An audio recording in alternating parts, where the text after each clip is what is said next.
What happens when the phone stops ringing? The visits become rare, and the people you lived for become busy with lives of their own. In old age, the deepest suffering often comes not from being alone, but from waiting for children, spouse, family, or friends to make you feel loved and important. Buddhist wisdom reveals a powerful truth. The moment you stop depending on others for happiness, loneliness begins losing its power.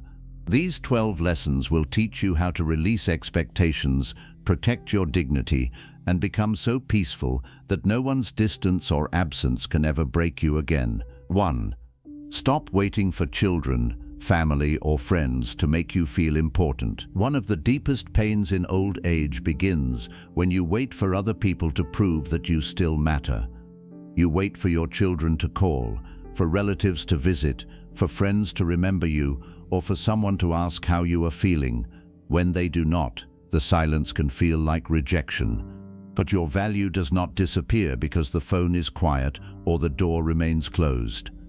Buddhist wisdom teaches that suffering grows when we attach our peace to what others may or may not do.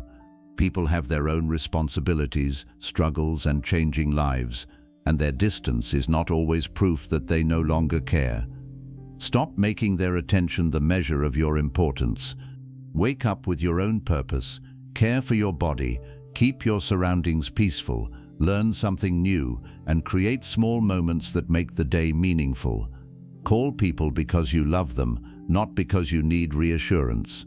Welcome visits with gratitude, but do not spend your life waiting for them. The moment you stop asking others to make you feel valuable, you begin to recover the dignity and peace that were always inside you. 2. Release every expectation that turns love into suffering. Love becomes painful in old age when it is tied to silent expectations. You may expect your children to call every day, your spouse to understand every feeling, your family to remember every sacrifice, or your friends to remain as close as they once were.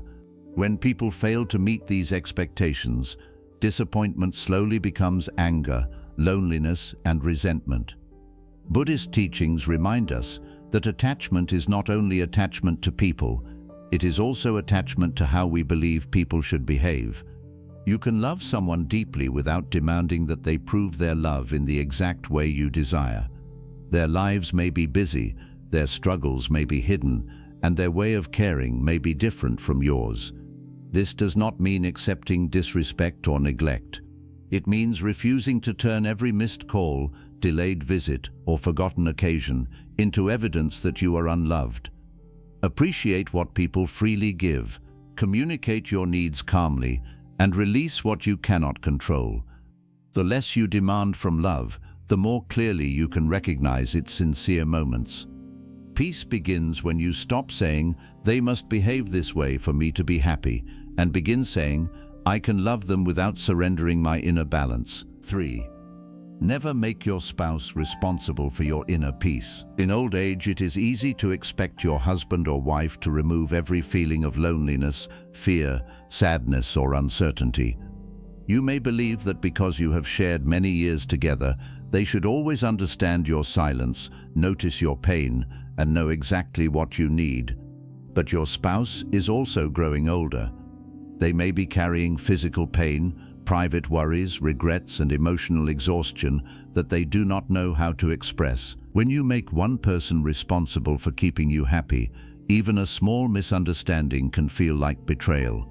Buddhist wisdom teaches that peace must first be developed within the mind. Before blaming your spouse for your emotions, pause and ask what is truly disturbing you. Speak calmly instead of expecting them to read your thoughts. Spend time in reflection, meditation, meaningful activity, and quiet self-care so that your entire emotional world does not rest on their shoulders. Love becomes healthier when two people share peace rather than demand it from each other. Your spouse can walk beside you, comfort you, and support you, but they cannot fight every battle inside your mind. When you learn to steady your own heart, companionship becomes a source of gratitude instead of dependence. 4. Accept distance without begging anyone to return. One of the hardest truths to accept in old age is that some people will become distant, even when you never imagined life without them. Children may move away, relatives may become busy, old friends may stop calling, and someone who once shared every part of your life may slowly become emotionally unavailable. This distance can feel deeply personal. You may begin asking yourself what you did wrong, whether you are still loved, or why people seem to remember you only when they need something. The pain becomes even heavier when you start chasing those who have already chosen to step back. You call repeatedly, send messages that receive no reply, offer favors to keep the connection alive, or hide your hurt because you fear that speaking honestly will push them even further away. Slowly, your dignity becomes tied to their response. Buddhist wisdom teaches that suffering grows when we refuse to accept change. Everything in life moves through seasons. Relationships also change. Some people walk beside us for many years, while others leave after completing only a small part of the journey. Their distance does not always mean you failed. Sometimes their priorities changed. Sometimes they are carrying struggles they cannot explain. Sometimes the relationship depended on circumstances that no longer exist. And sometimes, painful as it may be, a person simply no longer values the connection in the same way. Acceptance does not mean pretending that this does not hurt. It means seeing the truth clearly without destroying yourself while trying to change it. Do not beg anyone to call you, visit you, understand you, or give you the place in their life that they no longer wish to give. A relationship maintained through pressure is not closeness, it is emotional exhaustion. When you repeatedly chase someone who keeps withdrawing, you teach your mind that their attention is more important than your peace. Every unanswered message becomes another wound. Every delayed response becomes another reason to doubt your worth. But another person's distance cannot determine your value unless you allow it to. Give people room to reveal what they genuinely want. Step back without anger, threats, or dramatic goodbyes. Stop forcing conversations that no longer flow naturally. Stop reminding people of everything you once did for them. Your sacrifices were part of your love, not a lifelong contract requiring them to remain close forever. You may still care for them, pray for them, and welcome them warmly when they return, but you do not have to remain emotionally frozen while waiting. There is great strength in saying, "I wish you well, but I will not abandon myself to keep you near." This is not pride, it is self-respect. You can leave the door open without standing beside it all day. You can love people without chasing them.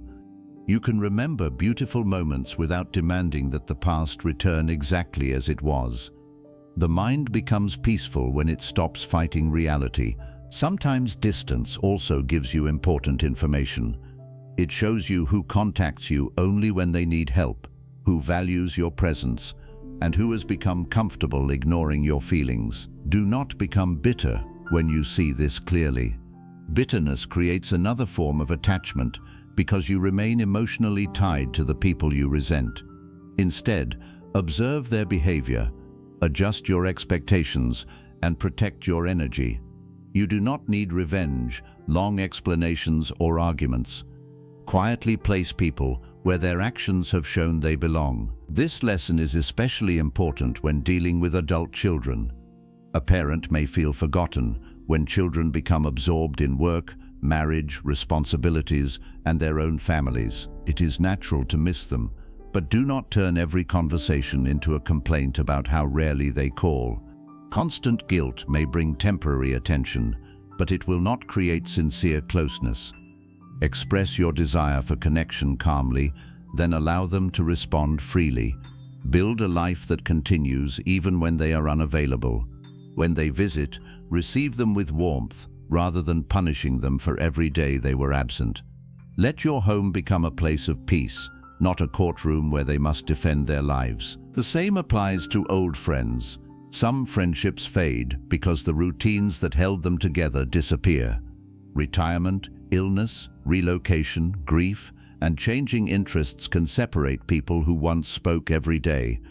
Reach out sincerely once or twice, but do not carry the entire friendship alone forever. A bond cannot remain alive when only one person keeps breathing into it. Honor what the friendship once gave you. Release resentment and remain open to new forms of connection. Old age does not mean every meaningful relationship is behind you. A new neighbor, community member, student, volunteer group, or quiet companion may bring unexpected warmth into your life. Accepting distance also means resisting the urge to create stories about why someone left. The mind often fills silence with painful assumptions. They no longer love me. I am useless now. Everyone leaves when I become a burden. These thoughts may feel true, but they are often fear speaking. Observe them without immediately believing them. One person's absence is not proof that nobody cares. A quiet week is not proof that your life has become meaningless. Let facts remain facts without adding a story that deepens your suffering. Use the space created by distance to return to yourself. Rebuild routines you neglected while waiting for others. Walk in the morning, prepare nourishing food, read, meditate, care for plants, organize your memories, learn something unfamiliar, or offer your experience to someone who needs guidance. Do not let an empty chair convince you that the entire room is empty. Life still contains beauty, purpose, and possibility. If someone returns, do not immediately give them the same access they once had. Observe whether their return brings sincerity, consistency, and respect. Forgiveness does not require you to ignore repeated patterns.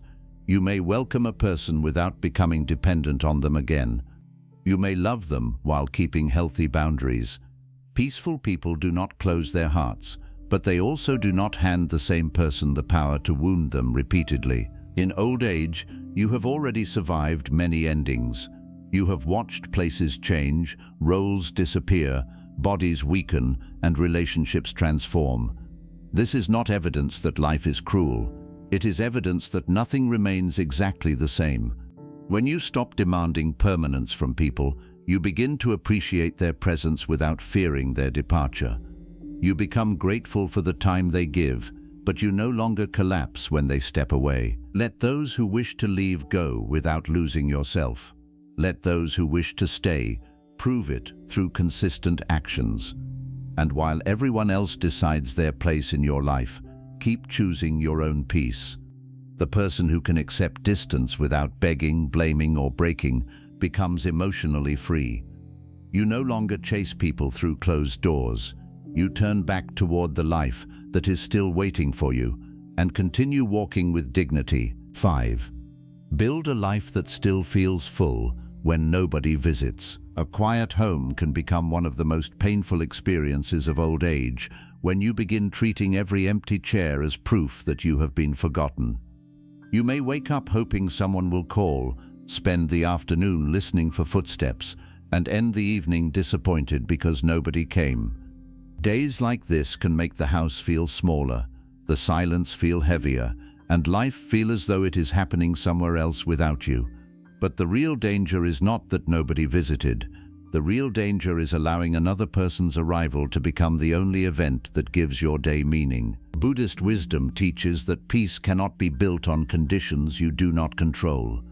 You cannot control whether your children are free, whether relatives remember to call, whether friends still have the energy to visit, or whether someone notices that you feel lonely. You can invite people, communicate honestly, and remain warm toward them, but you cannot force attention to appear at your door. When your happiness depends entirely on visitors, you place your emotional life in the hands of people who may be busy, distracted, distant, or struggling with problems you cannot see. Your home must become more than a place where you wait for others. It should become a place where your own life continues to breathe. Open the curtains in the morning instead of leaving the room dark, because no guest is expected. Make your bed, prepare a nourishing breakfast, and dress with care even when nobody will see you. These small actions send a powerful message to the mind. My life is worth caring for, even when I am alone. Neglect begins quietly. First, you stop preparing proper meals because nobody is coming. Then you stop cleaning, stop going outside, stop learning, and eventually stop expecting anything meaningful from the day. Do not allow silence to slowly convince you to abandon yourself. Create a daily rhythm that gives your mind something steady to hold. Wake up at a reasonable time, stretch your body, walk if your health allows, and spend a few minutes breathing calmly before the world begins demanding your attention. Read something that strengthens your mind instead of filling every quiet moment with television. Care for plants, organize photographs, write memories, listen to thoughtful teachings, prepare food slowly, or sit outside and notice the movement of light, wind, and birds. These activities may appear simple, but a meaningful life is often built from simple things repeated with attention. Do not dismiss small pleasures because they seem ordinary. A warm cup of tea enjoyed without hurry can become a moment of deep peace. A clean room can bring clarity to the mind. A familiar song can awaken gratitude. A slow walk can remind you that your body is still carrying you through the world. A book can introduce you to people, places, and ideas you have never encountered. When you learn to be fully present, an ordinary afternoon no longer feels empty. The mind suffers when it keeps asking, "Who is coming?" It becomes peaceful when it begins asking, "What can I experience, learn, create, or appreciate today?"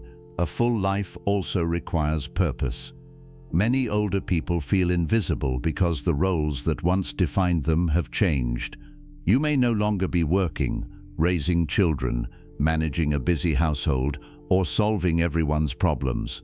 When people stop needing you in the same way, you may mistakenly believe that you are no longer useful. But your value was never limited to your former responsibilities.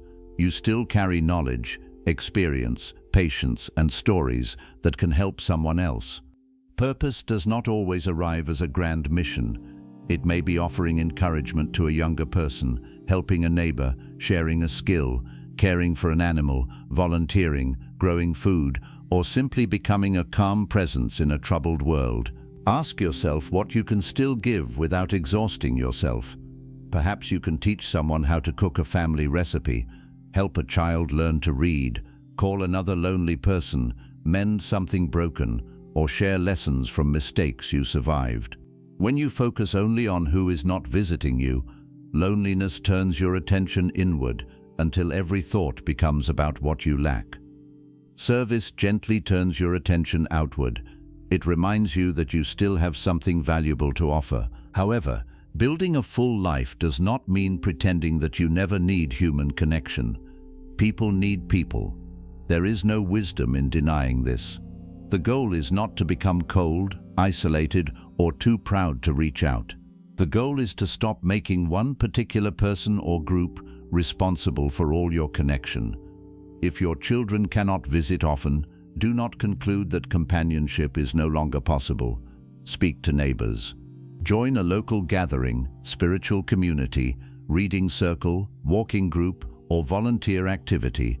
Learn how to use technology safely so you can communicate, attend online discussions, or reconnect with old acquaintances.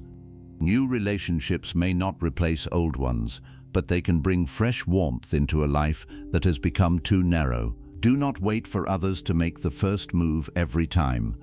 Loneliness sometimes deepens because pride says, "If they cared, they would call me." This thought may protect you from rejection, but it can also trap you in silence.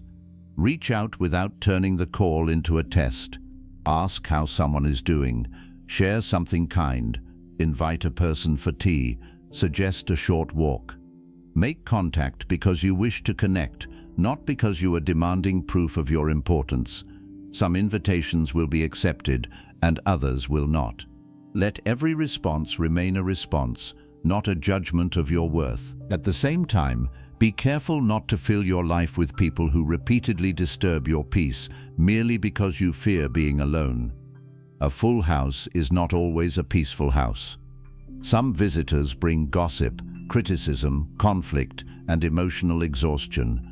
You may feel surrounded yet more lonely than before. Choose quality over quantity. One sincere conversation can nourish the heart more than 10 hours spent with people who make you feel small. Your goal is not to keep every chair occupied. Your goal is to create a life where the people who enter are welcomed, but the peace of the home does not leave when they do. Notice how you speak about your solitude. When you repeatedly tell yourself, "Nobody comes, nobody cares, I am completely alone," the mind begins collecting evidence to support that story. It ignores the person who called last week, the neighbor who greeted you, the family member who is busy but still concerned, or the opportunities for connection that you have not explored. This does not mean you should deny genuine neglect. It means you should describe reality accurately without making it darker than it is. Instead of saying, "Nobody ever visits," say, "Today is quiet and I will use it well." This small change in language can prevent one lonely afternoon from becoming a hopeless identity. Your surroundings also influence your mind.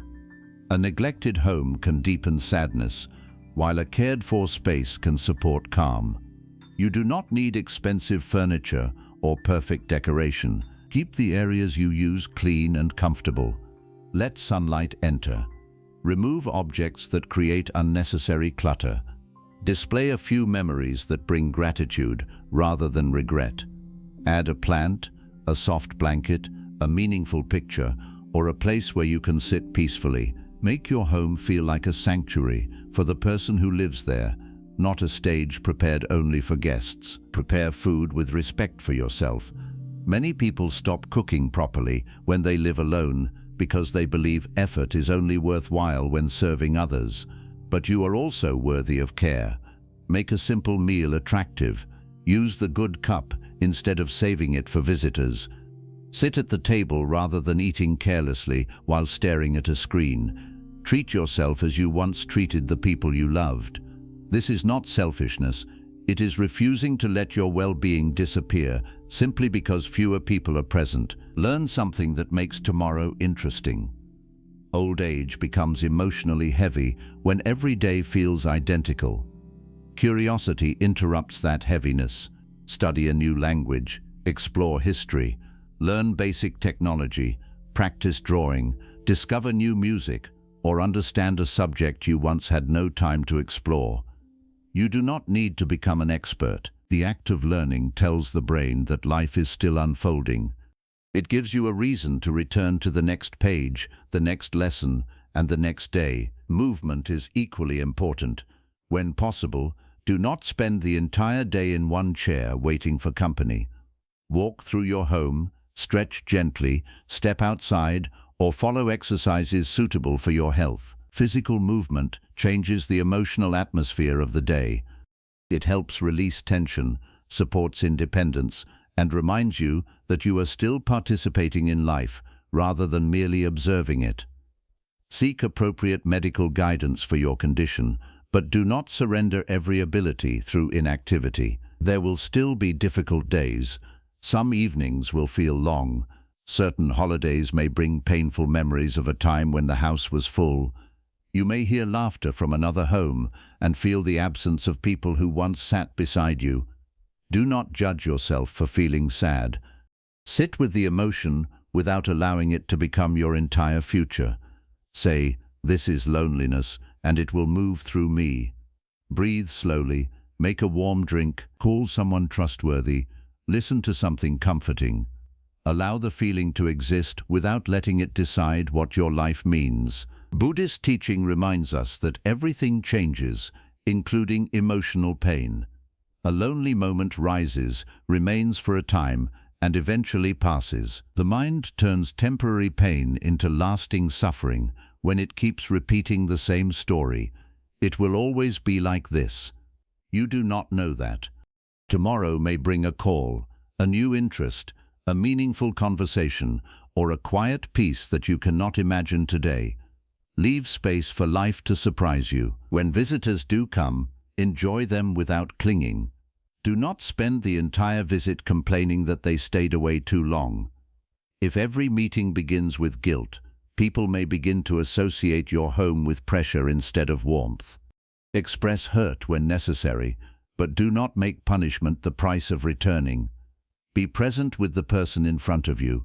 Listen, laugh, share food, and appreciate the time without trying to secure the next visit before the current one has ended. Then, when they leave, do not let the closing door take all your happiness with it. Return to your routine. Wash the cups, open your book, water the plants, continue your project, or rest peacefully. Their presence added something beautiful to your day, but it did not create your entire life. This is emotional freedom, enjoying company without becoming empty in its absence. A life feels full not because people are constantly entering it, but because meaning is constantly being created within it. Fill your days with care, movement, curiosity, service, reflection, beauty, and sincere connection. Let visits become a blessing rather than a rescue. Let calls become pleasant moments rather than proof that you exist. Let your home hold peace even when it holds only you. Nobody should have to arrive before you begin living. The day has already arrived, your breath has arrived, light has entered the room. Another opportunity to experience life is standing before you. Stop treating the quiet as an empty space that someone else must fill. Fill it with your own presence and build a life so meaningful that company is welcomed with joy, but solitude is no longer feared. 6. Stop measuring your worth by calls, messages, and attention. One of the quietest forms of suffering in old age begins when you start using other people's attention as proof that your life still matters. You look at the phone and wonder why nobody has called. You notice that a message was read but not answered. You compare how often your children speak to you with how often they speak to someone else. You remember birthdays, sacrifices, favors, and years of care, then feel wounded when others do not remember you with the same intensity. Slowly, your mood begins to depend on notifications, visits, invitations, and signs that someone is thinking about you. A busy phone makes you feel important, while a silent phone makes you feel forgotten. But the number of calls you receive has never been an accurate measure of your value. Attention is unpredictable. It changes according to people's schedules, responsibilities, health, worries, relationships, and emotional capacity. Someone may love you deeply and still fail to call at the time you hoped. Another person may contact you every day but show little sincerity, patience, or respect. Frequent attention is not always love, and temporary silence is not always rejection. When you judge your worth by how often people reach out, you give circumstances the power to decide how you feel about yourself. Buddhist teachings remind us that suffering grows when the mind attaches identity to things that constantly change. Calls arrive and disappear.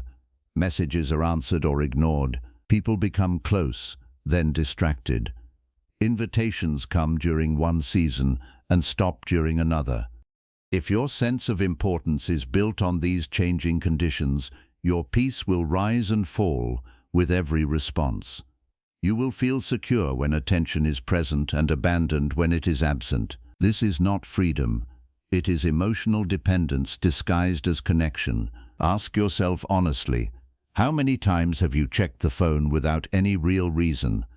How often have you opened a conversation, reread the last message, and wondered why the other person has not replied? How many peaceful afternoons have become painful because you expected someone to contact you? The phone may be silent, but the mind becomes loud. It begins creating explanations. They have forgotten me. They do not care anymore. I am no longer important. Everyone is moving on without me. These thoughts feel convincing because they touch an old fear, the fear of becoming invisible. But silence cannot tell you what another person feels. A missed call cannot explain an entire relationship. A delayed reply does not contain enough information to define your place in someone's heart. The mind fills missing information with fear, and fear usually creates the most painful interpretation. Before believing that you are unwanted, pause and ask whether you are responding to reality or to the story your loneliness has created. Some people are busy surviving struggles they have never shared with you. Your child may be carrying financial pressure, marriage problems, work stress, or exhaustion. A friend may be dealing with illness, grief, or fear. A relative may feel overwhelmed and have little energy for conversation. Their silence may have nothing to do with your worth. You do not have to excuse repeated neglect or accept disrespect, but you should not automatically turn every absence into a personal rejection. Another danger appears when you start testing people. You stop calling to see whether they will notice. You remain silent to discover who truly cares. You post something sad, hoping someone will ask what happened. You mention your loneliness indirectly, expecting others to understand what you need. When they fail the test they did not know they were taking, your disappointment becomes even deeper. These secret tests create pain because they replace honest communication with hidden expectations. If you miss someone, tell them calmly. If you would appreciate more contact, express it without accusation. Say what you feel, instead of creating a situation where the other person must prove their love. But once you have communicated honestly, release the outcome. You cannot force sincerity. You cannot demand that someone give attention from the heart. Pressure may produce a call, but it cannot produce genuine care. A person who contacts you only because they feel guilty may temporarily ease your loneliness, but the connection will not feel natural or safe. Do not count calls as though they are votes proving your importance. Do not compare the number of birthday messages you received with the number someone else received. Do not measure love by how quickly a person answers. Some people express care through action instead of conversation. They may arrange medicine, send food, handle a responsibility, remember an important need, or quietly protect you in ways that are easy to overlook. When the mind becomes obsessed with one form of attention, it may fail to recognize love appearing in another form. At the same time, do not confuse crumbs of attention with meaningful connection. A person may send a short message only when they need money, help, advice, or emotional support. They may disappear once their problem is solved. You may accept this treatment because even temporary attention feels better than silence. But repeatedly allowing yourself to be used will not heal loneliness. It will deepen the belief that your only value comes from what you provide. Learn to distinguish between being needed and being valued. People may need your money, your home, your time, your advice, or your willingness to forgive. That does not always mean they respect you. True care is visible in consistency, concern, honesty, and the way someone treats you when they want nothing. Do not become so hungry for attention that you accept relationships where your humanity is ignored and only your usefulness is remembered. Your worth existed before the phone rang. It remains when the screen is dark. You are not valuable because someone invited you to an event, remembered your birthday, or asked for your opinion. You are valuable because you are a living human being who has endured, learned, loved, failed, healed, and continued. Your life contains experiences no notification can measure. You have carried responsibilities, survived losses, made decisions, and witnessed years that shaped the person you are today. A quiet day cannot erase any of that. Old age often changes the kind of attention a person receives. During earlier years, people may have called because you were working, solving problems, raising a family, earning money, organizing gatherings, or holding a respected position. When those roles change, attention may decrease. This can create a painful question. Did they love me, or did they only love what I could do? Sometimes the answer will hurt. Some connections were built around your role rather than your true self. Instead of spending your remaining years trying to recover attention from people who only valued your usefulness, use this period to discover who you are without constant demand. You are not only a parent, spouse, worker, provider, helper, or problem solver. Beneath every role is a human being who still deserves curiosity, rest, dignity, and peace. When fewer people are asking something from you, life may appear empty at first, but that space can become an opportunity to meet yourself again. Begin by noticing how much of your day is organized around waiting. Do you keep the phone beside you during meals?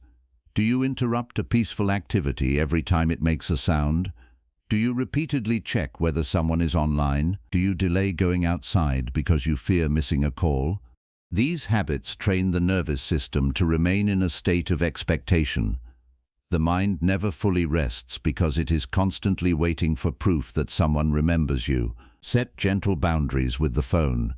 Keep it available for necessary contact, but do not hold it like an emotional lifeline. Choose certain moments to check messages rather than checking every few minutes. Place it away from you while eating, reading, walking, praying, meditating, or resting. Let your attention return to the life happening around you. The sound of birds, the warmth of tea, the movement of clouds, the pages of a book, and the rhythm of your own breath are also forms of contact with life. When you stop chasing digital attention, the first feeling may not be peace, it may be discomfort. You may suddenly notice how lonely or restless you have become. Do not run immediately back to the screen. Sit with that discomfort. Ask what you truly need. Perhaps you need conversation, purpose, movement, creativity, or emotional support. A notification can distract you from these needs, but it cannot always satisfy them. Build sources of meaning that do not depend on being noticed. Read a few pages and reflect on what you learned. Care for your health because your body deserves attention, not because someone else is watching. Keep your home peaceful because you live there. Prepare food with care because your well-being matters. Write your memories even when you are unsure who will read them. Help someone quietly, without announcing it. Create something that gives you satisfaction, even if nobody praises it. There is a great difference between being seen and living meaningfully. The world can see you and still not understand you. You can receive hundreds of messages and still feel empty. You can also spend a quiet day with no calls and feel deeply connected to life. Attention creates a temporary sense of importance, but purpose creates lasting dignity. Notice also how comparison intensifies suffering. You may see another older person surrounded by children and grandchildren and wonder why your life is different. You may observe friends receiving frequent visits and assume they are more loved, but you see only the visible part of their life. A crowded house may contain tension, obligation, disrespect, or hidden loneliness. A family photograph cannot reveal the quality of every relationship. Do not compare your private pain with someone else's public appearance. Social media can make this worse. You may see celebrations, family meals, gifts, vacations, and affectionate messages, then feel that everyone else is remembered while you have been left behind. Remember that people usually display selected moments, not their full emotional reality. Do not let carefully chosen images convince you that your quiet life has less value. Peace does not always photograph well. A person sitting alone with a calm mind may be far happier than someone smiling in a crowded room while feeling unseen. Stop asking, "Who contacted me today?" and begin asking, "How did I treat myself today?" Did you speak to yourself with respect? Did you move your body, nourish it, and allow it to rest? Did you learn, notice beauty, or offer kindness? Did you protect your peace from unnecessary conflict? These questions return your power to you. They shift your attention from what others failed to give toward what you are still capable of creating. This does not mean you should isolate yourself or pretend that attention never matters. Genuine contact is healthy. A caring call can brighten the day. A thoughtful message can bring comfort. A visit can reduce loneliness.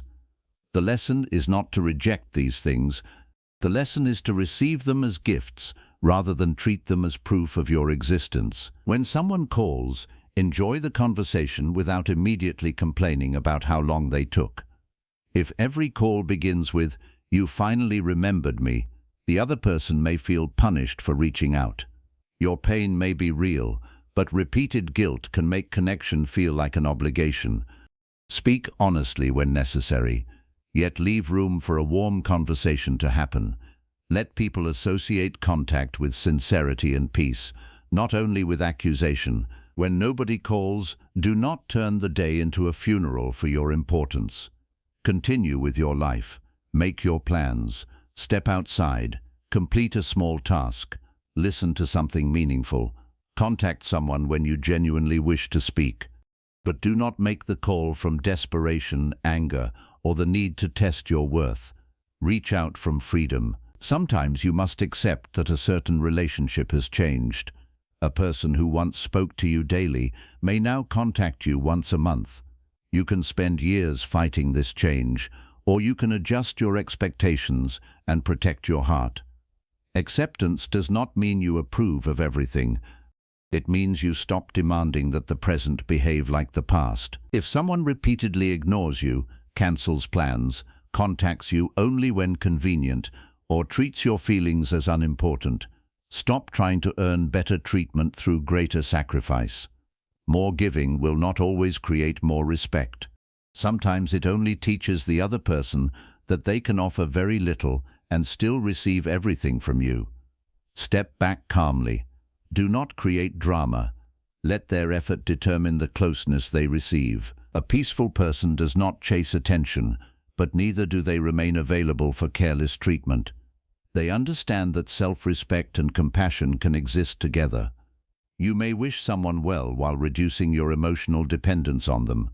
You may forgive them without returning to the same pattern. You may leave the door unlocked while refusing to sit beside it waiting. There is also wisdom in becoming a source of attention rather than only waiting to receive it. Notice the people around you who may also feel invisible. Call another older friend. Ask a neighbor how they are. Listen to someone without immediately turning the conversation toward your own loneliness. Offer genuine presence. The attention you give should not be a bargain, but it can create meaningful connection. Often, the warmth we long to receive begins when we become willing to offer it freely. However, do not give endlessly while secretly hoping the other person will rescue you from loneliness. That turns kindness into a hidden contract. Give because it reflects your character, then release the response.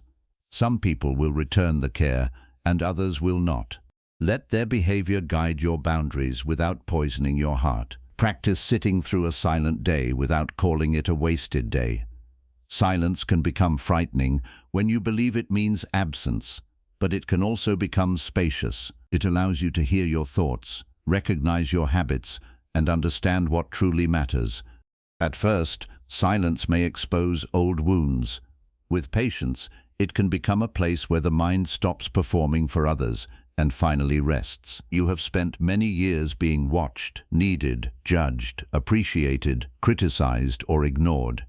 Now you have the chance to stop building your identity from other people's reactions. Their attention is not a mirror accurate enough to show your value. Some people will overlook goodness, misunderstand kindness, and forget sacrifices. That is a limitation in their awareness, not a reduction in your worth. Remember this when the phone remains silent. You are still here. The day is still offering itself to you. Your breath continues without applause. The sun rises without sending a message. A tree grows without asking whether anyone noticed. Much of what is most valuable in life happens quietly. Become comfortable with being important without being constantly acknowledged. Become secure enough to enjoy attention without needing it. Let calls add warmth to your day, but never allow their absence to remove all meaning from it. Let messages bring connection, but never use them as a scoreboard for love. Let people remember you freely, while you continue remembering your own worth. The moment you stop measuring yourself by who called, who replied, who invited you, or who noticed your silence, you begin to reclaim your life.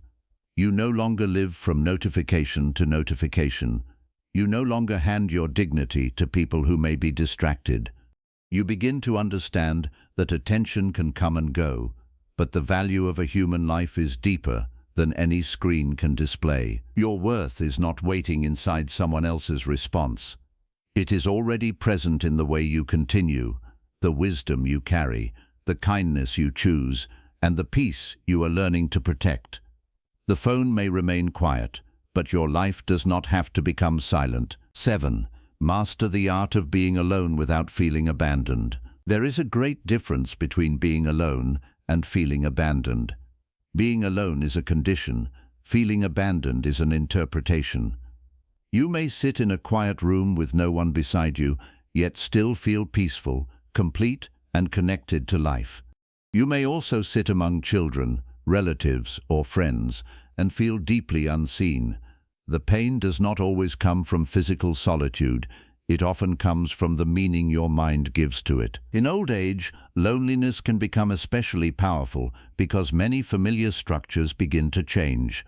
Children build lives of their own. Friends move away, become ill, or pass on.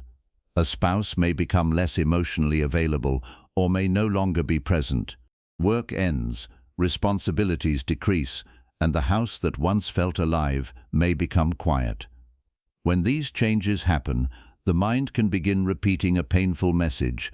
Everyone has left me. I am no longer needed. My best years are over. I am completely alone. These thoughts may feel true, but they are not the whole truth. The fact that fewer people are around does not mean your life has lost meaning. It means the shape of your life has changed. The old structure may be gone, but another way of living can still be created. The greatest challenge is not simply learning how to spend time alone. It is learning how to remain emotionally whole when nobody is available to reassure you. Buddhist wisdom teaches that suffering increases when we resist what is already happening. If the house is quiet and you spend every hour wishing it were not, the quiet becomes painful. If a child is busy and you repeatedly demand that reality be different, your disappointment grows. If an old friendship has faded and you keep reliving how things used to be, the past becomes a prison. Acceptance does not mean you enjoy every change. It means you stop fighting the fact that change has occurred. The first step in mastering solitude is to stop insulting it. Do not call every quiet evening empty. Do not call every meal eaten alone sad. Do not describe every day without visitors as wasted. Language shapes emotional experience. When you repeatedly tell yourself, "I am abandoned," the mind begins to see abandonment everywhere. A delayed call becomes rejection. A quiet weekend becomes proof that nobody cares. Even neutral events begin to feel personal. Try speaking more accurately. Say, "Today is quiet." Say, "I am spending this evening by myself." Say, "I miss company, but I am still safe." These words do not deny loneliness. They prevent loneliness from turning into a complete identity. You are a person experiencing solitude. You are not solitude itself. Many people fear being alone because silence brings unfinished emotions to the surface. When the television is off, the phone is quiet, and nobody is speaking, old memories begin to return. You may remember people who hurt you, choices you regret, chances you missed, or loved ones you lost. The mind may become louder because there is nothing outside to distract it. This is why some people keep noise around them constantly. They are not always seeking entertainment. They are trying to escape themselves. But the emotions you avoid do not disappear. They wait. The more you run from them, the more frightening they become. Learning to be alone means learning to sit near your own mind without immediately escaping. Begin slowly. Spend a few minutes without television, social media, or unnecessary noise. Notice your breathing. Observe the thoughts that rise. Do not argue with every thought or treat it as a command. Simply recognize it. This is sadness. This is fear. This is regret. This is longing. A feeling is not a permanent truth. It is a temporary movement within the mind. It arrives, becomes strong, and eventually changes. The problem begins when you attach a story to it. Sadness says, "I miss someone." The story says, "Nobody will ever love me again." Loneliness says, I need connection. The story says, my life is over. Fear says, the future is uncertain. The story says, I will not survive what is coming. Learn to separate the feeling from the story. When loneliness appears, do not immediately panic. Sit down, breathe slowly, and ask what the emotion is trying to tell you. Perhaps you genuinely need contact. Perhaps you have been isolated for too long. Perhaps you need movement, sunlight, meaningful work, or a change in routine. Loneliness can be information. It does not have to become a verdict on your worth. Sometimes the right response is to reach out. Call someone, attend a community gathering, speak with a neighbor, join a spiritual group, class, or volunteer activity. There is no wisdom in pretending that you need nobody. Human beings benefit from sincere connection. The goal is not to become emotionally cold. The goal is to seek connection without believing that another person must rescue you from yourself. Reach out because you wish to share, not because you are demanding proof that you matter. If someone cannot speak, do not turn that moment into evidence of abandonment. Try again later, or contact someone else. Build more than one source of connection. When your entire emotional life depends on one child, one spouse, or one friend, their unavailability becomes overwhelming. A wider circle protects the heart from placing too much pressure on one relationship. Mastering solitude also requires building a relationship with yourself. Many people spend decades caring for everyone else, but never learn how to care for their own inner world. They know what their children enjoy, what their spouse needs, and what their family expects, but they do not know what brings them peace. When the house becomes quiet, they feel like strangers to themselves. Begin asking simple questions. What kind of morning makes you feel calm? What subjects still interest you? What activities make time pass without bitterness? What kind of music helps you breathe more deeply? What memories bring gratitude instead of pain? What unfinished dream can be adapted to the life you have now? These questions are not childish or selfish. They help you rediscover the person beneath every role you once performed. Create small rituals that make your own presence feel comforting. Prepare tea slowly. Sit in the same peaceful place each morning. Read a few pages from a meaningful book. Write down one thing you noticed, learned, or appreciated. Walk at a regular hour. Care for a plant. Listen to a teaching before sleep. A ritual gives shape to time. It tells the mind that the day contains moments worth entering, even when nobody else is involved. Do not wait for company before using the things you love. Wear your good clothes. Use the special cup. Cook the meal you enjoy. Sit in the best chair. Open the curtains. Play your favorite music. Many people save life for visitors. They keep the beautiful dishes untouched, avoid cooking properly, and neglect their appearance because they believe effort only matters when someone is watching. This quietly teaches the mind that you are not important enough to receive your own care. Treat yourself as someone whose company deserves respect. This does not mean constantly indulging yourself. It means refusing to become careless with your life simply because fewer people are present. Clean your space because you live there. Nourish your body because it carries you. Rest because your health matters. Create beauty because your eyes also deserve to see it. The body strongly affects the experience of solitude. When you remain inactive, stay indoors, eat poorly, and sleep at irregular times, loneliness becomes heavier. The mind begins to feel trapped because the body is receiving no movement, light, or fresh energy. Walk if your health allows. Stretch gently. Sit outdoors. Speak with a medical professional about safe activity. Even small movement can interrupt the emotional stillness that turns a quiet day into a painful one. Nature can become a powerful companion. A tree does not ask you to explain yourself. Morning light does not judge your age. The wind does not care whether your phone rang. Sit near a window, walk in a garden, listen to birds, or observe the sky changing.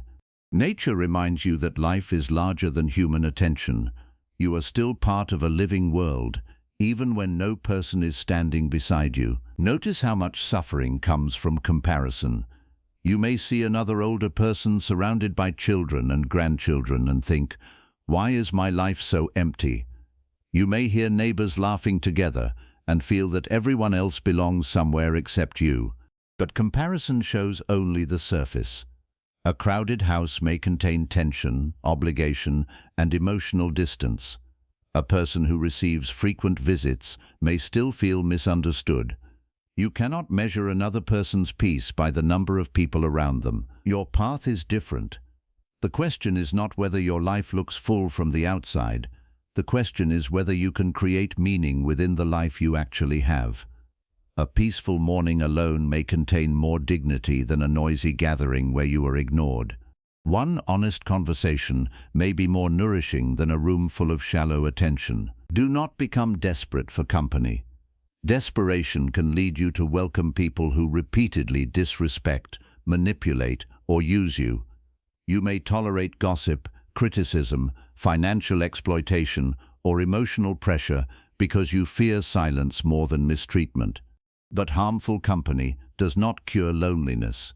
It teaches you to abandon yourself so that others will stay. Learn to choose peace over presence. Not everyone who enters your home deserves access to your inner life. Not every relative should be trusted with your vulnerabilities. Not every friend brings comfort. Some people arrive only to complain, demand, judge, or take. Their departure may leave the room quiet, but it may also leave your mind lighter. Solitude is often healthier than company that destroys your dignity. At the same time, do not use independence as a wall.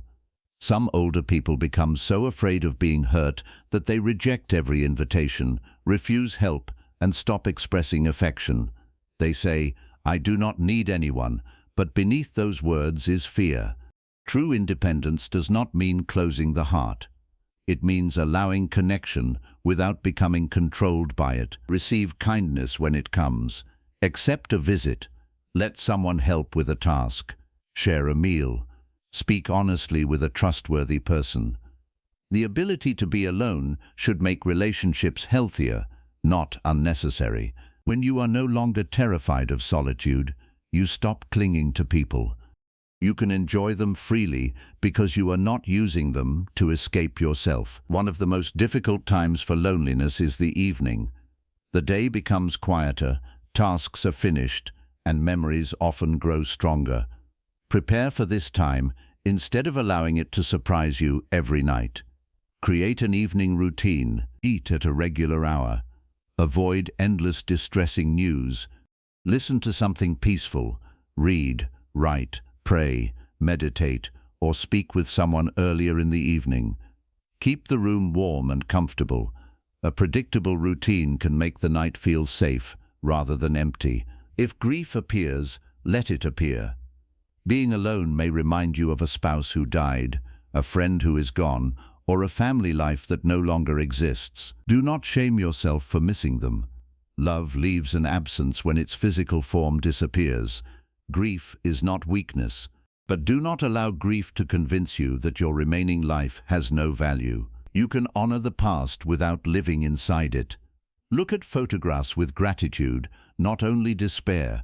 Speak their names. Remember what they taught you. Continue one small tradition that carries their memory forward. Then return to the present. The people you loved were part of your life, but their absence does not require you to stop living yours. Another important skill is learning how to comfort yourself during emotional pain. Many people immediately seek someone else when sadness appears. They call repeatedly, demand reassurance, or become angry when nobody is available. But there will be moments when no one can answer. In those moments, you need an inner method of calming yourself. Begin with the body. Slow your breathing. Place your feet firmly on the floor. Relax your shoulders. Drink water. Step outside or move to another room. Name what you are feeling. Remind yourself that the emotion will change. Do not make major decisions while overwhelmed. Do not send angry messages or accuse people of not caring. Give the mind time to settle before deciding what the situation means. Speak to yourself the way you would speak to someone you love. Do not say, "I am pathetic for feeling lonely." Say, "This is a difficult moment and I will move through it." Do not say, "Nobody wants me." Say, "I feel disconnected today and I can take one healthy step." Self-compassion does not make you weak. It prevents temporary pain from becoming self-hatred. Purpose is one of the strongest protections against abandonment. When the day contains nothing except waiting, every absence becomes larger. When the day contains responsibility, learning, creativity, service or care, solitude becomes more manageable. Ask what still needs your attention. Perhaps there are memories to write, skills to share, people to encourage, books to read, plants to grow, prayers to offer, or lessons to pass on. You do not need a grand mission. Purpose can be small and still powerful. Feeding an animal every morning creates responsibility. Calling another lonely person creates connection. Keeping a garden alive creates continuity. Recording your life story preserves wisdom. Volunteering a few hours gives the day direction. The mind feels less abandoned when it knows it is still participating in life. Many older people believe their usefulness ended when their career or parenting role ended, but usefulness changes form. Earlier in life, you may have given strength through physical work, money, or daily care. Now you may give patience, perspective, listening, and experience. A younger person may need the very lesson you learned through pain. A frightened person may need your calm presence. A family member may need your blessing rather than your control. Be careful, however, not to turn usefulness into another form of dependence.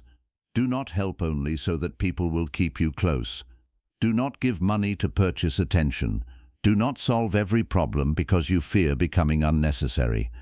Give where your help is healthy, but do not make yourself indispensable to avoid facing solitude. People should remain because of sincere connection, not because you have made them dependent on what you provide. Mastering the art of being alone also means letting go of the need to be constantly understood.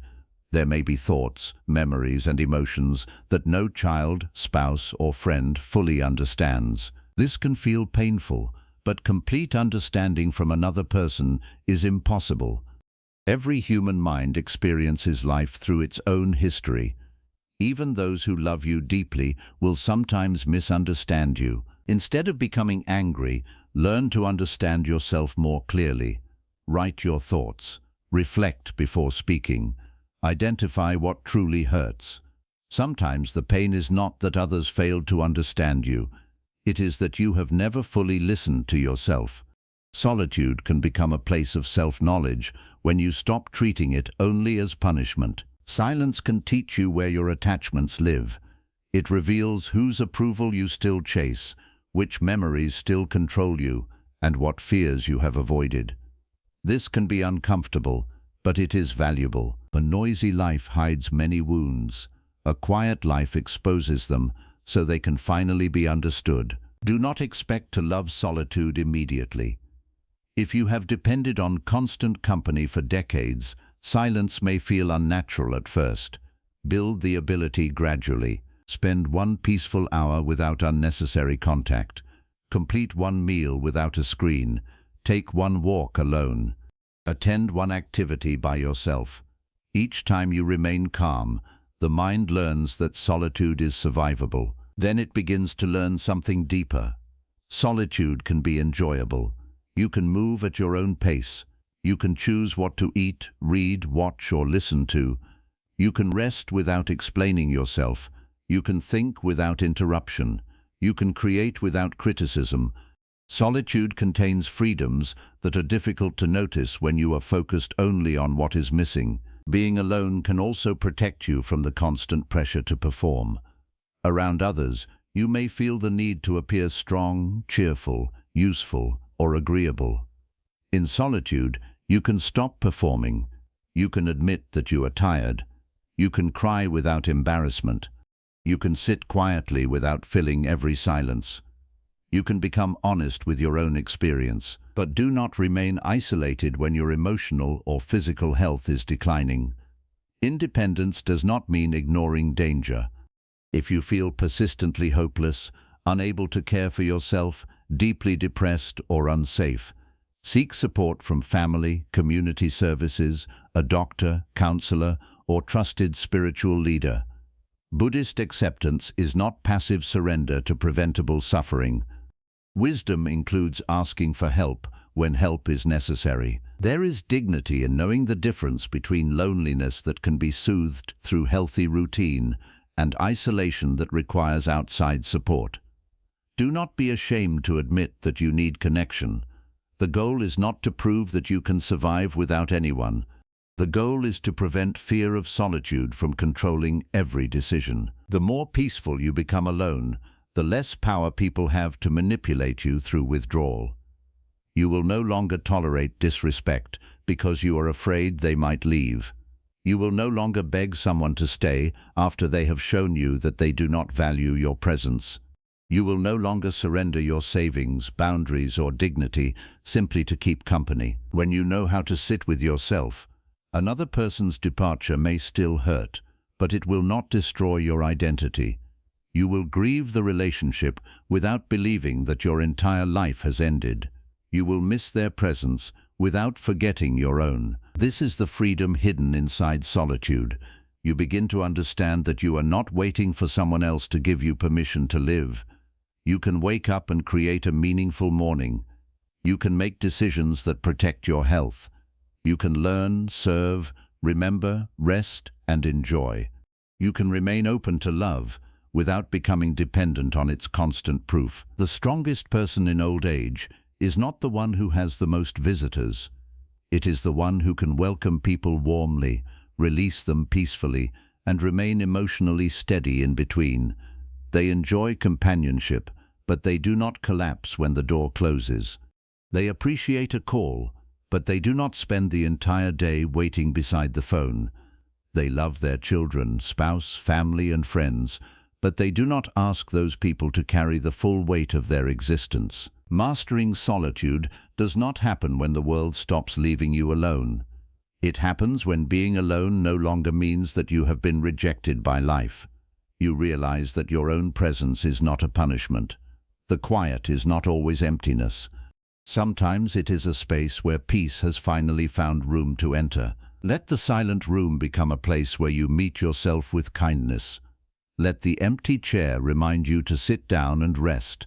Let the unanswered phone return your attention to the day in front of you. Let the absence of others reveal the strength that has been waiting inside you. You may still miss people. You may still wish they visited more often. You may still feel lonely on certain nights. Freedom does not mean never feeling pain. It means the pain no longer controls your dignity, your choices, or your entire view of life. You are not abandoned simply because you are alone. You are still held by the breath moving through your body, the earth beneath your feet, the memories that shaped you, the wisdom you carry, and the present moment that continues to arrive. Learn to stand inside that truth, and solitude will slowly change from something you fear into a place where your deepest peace can grow. 8. Let people misunderstand you without losing your peace. One of the greatest forms of freedom in old age is learning that you do not have to correct every person who misunderstands you. For many years you may have explained your intentions, defended your decisions, and tried to prove that your heart was good. You wanted your children to understand why you were strict, your spouse to understand why you became quiet, your relatives to remember the sacrifices you made, and your friends to recognize that your distance was not hatred. Yet even after all your explanations, some people may still choose the version of you that suits their own story. This can feel deeply painful. Being misunderstood by a stranger is uncomfortable, but being misunderstood by someone you loved, raised, supported, or trusted can feel like betrayal. You may think, after everything I did, how can they see me this way? You may replay conversations, search for the perfect words, or wait for another opportunity to defend yourself. But the more desperately you try to control how others see you, the more control you give them over your peace. Buddhist wisdom teaches that another person's perception belongs to their mind, not yours. People do not see you exactly as you are. They see you through their memories, expectations, wounds, fears, and personal interests. Two people may witness the same action and interpret it differently. One may see your silence as wisdom, while another sees it as arrogance. One may see your boundaries as self-respect, while another calls you selfish. One may appreciate your advice, while another believes you are controlling them. You cannot enter every mind and rearrange the meaning it gives to your behavior. This does not mean that you should never explain yourself. Honest communication is important. If your words caused harm, clarify them. If you made a mistake, apologize without defending your pride. If a relationship matters and there is genuine openness, speak calmly about what happened. But after you have explained yourself sincerely, you must know when to stop. Repeating the same truth to someone who has already decided not to hear it will not create understanding. It will only exhaust you. Some people are not confused about you. They are committed to misunderstanding you because that version benefits them. If they admit that your boundary is reasonable, they must face their own behavior. If they accept that you were hurt, they may have to admit that they caused the pain. If they recognize your sacrifices, they may feel responsible for how little they returned. It is easier for them to call you difficult, bitter, dramatic, or ungrateful than to examine their own actions.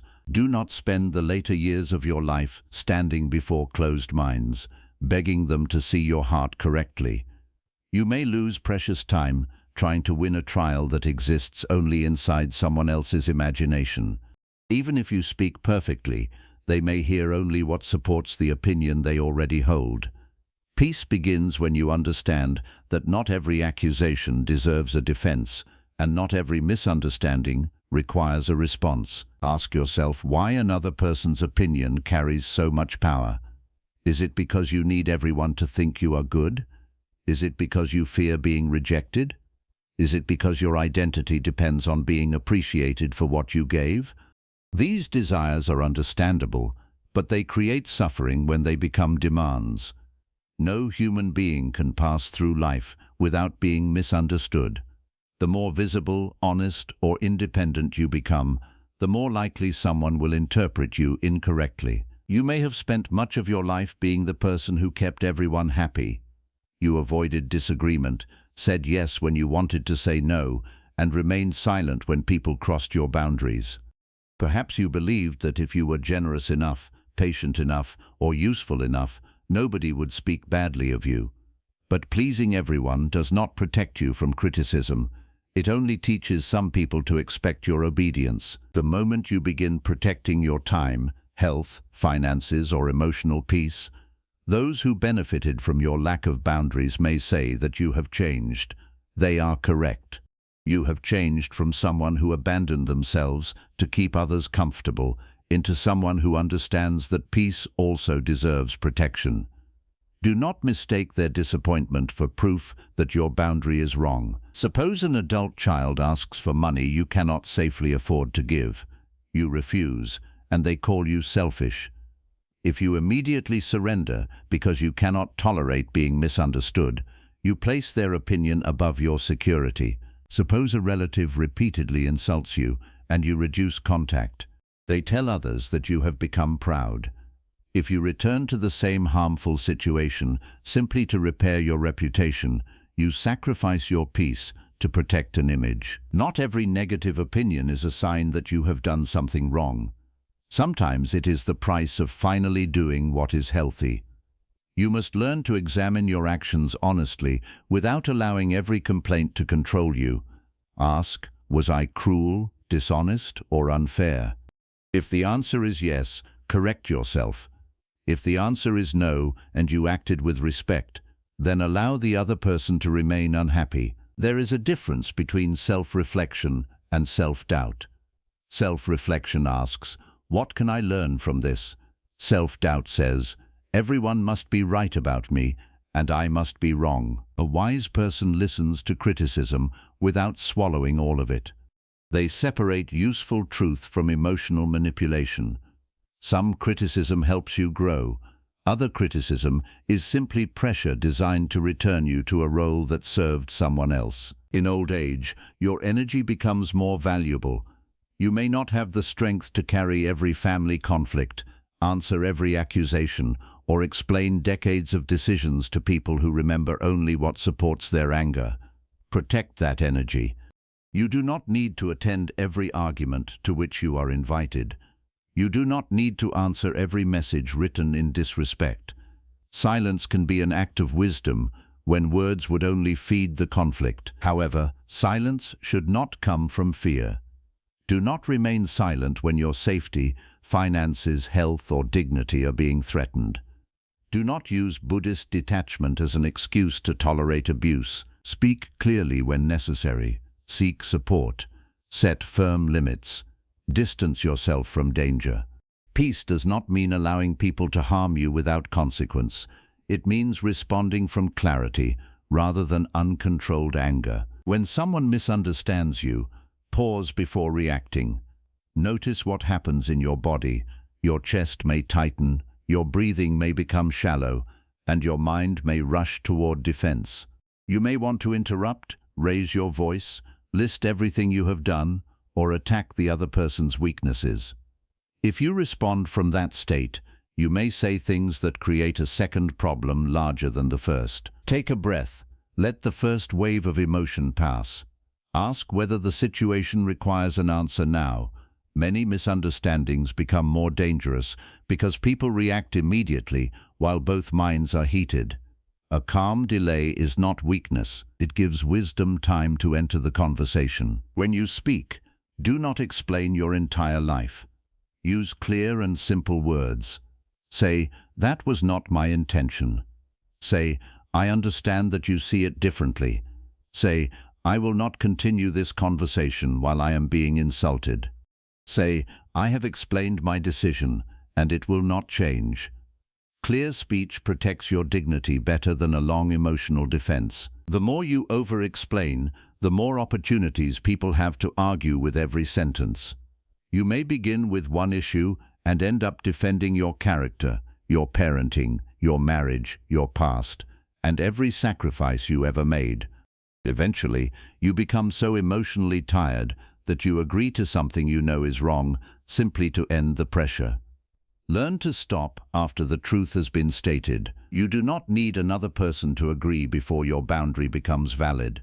You do not need their permission to protect your health. You do not need family approval to step away from repeated disrespect.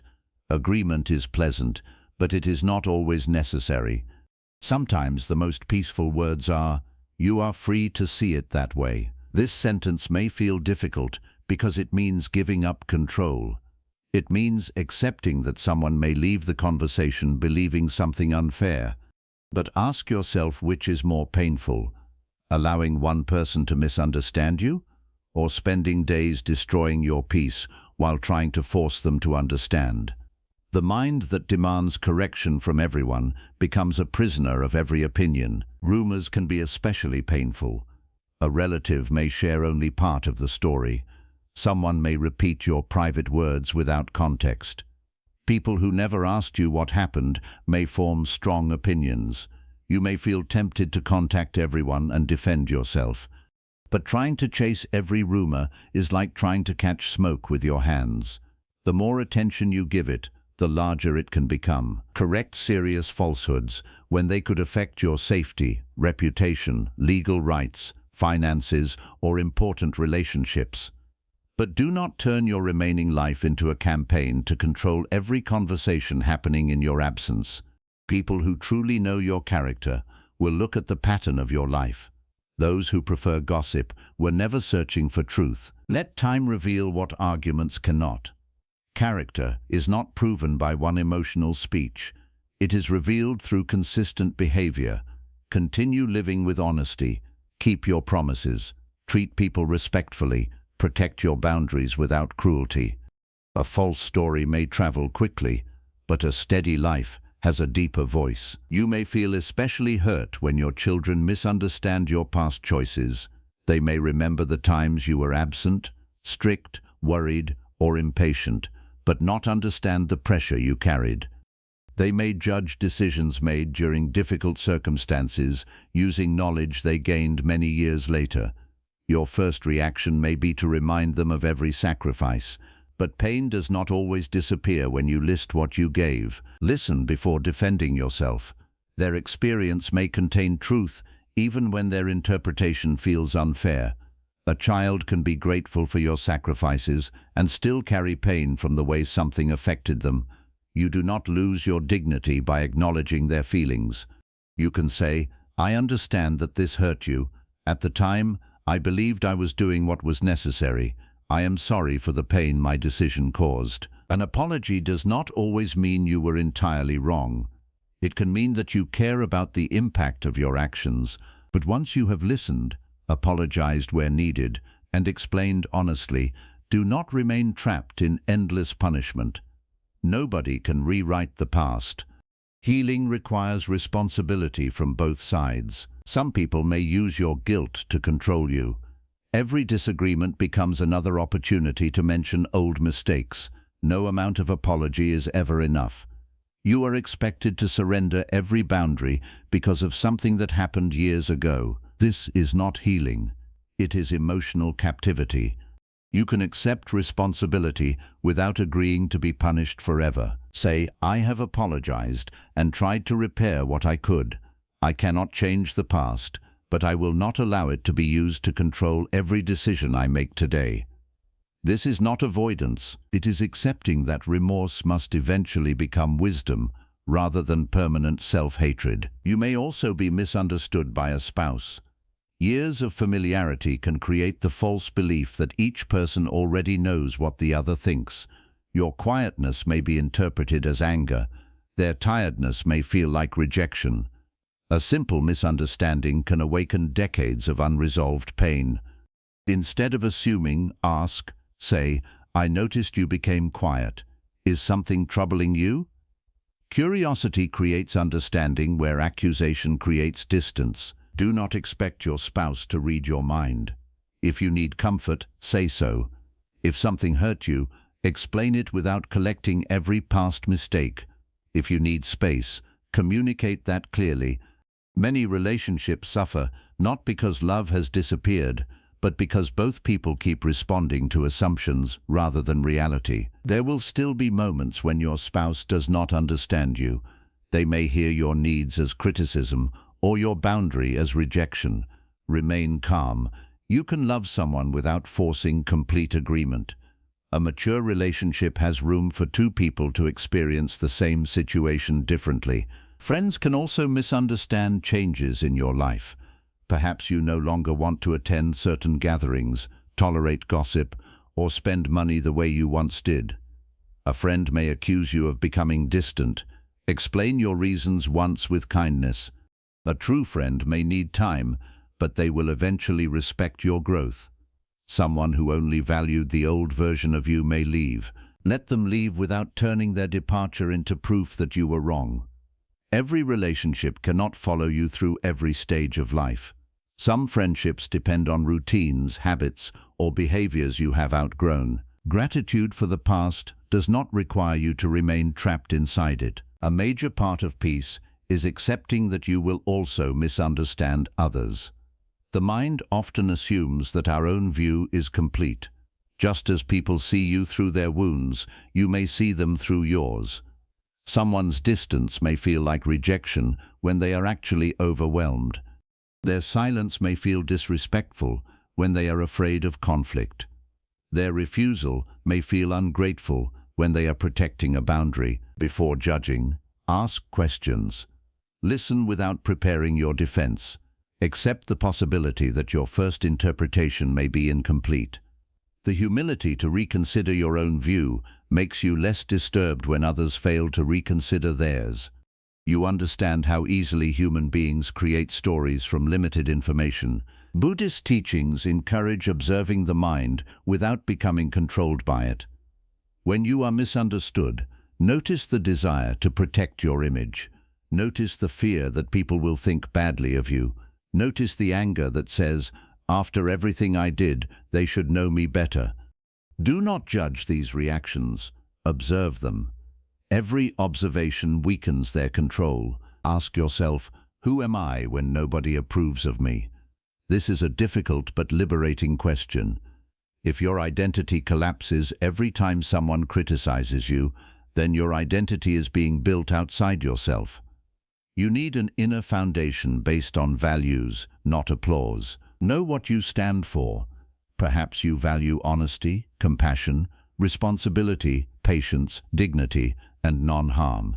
Let your decisions grow from these values. When people misunderstand you, examine whether you remained faithful to them. If you did, rest.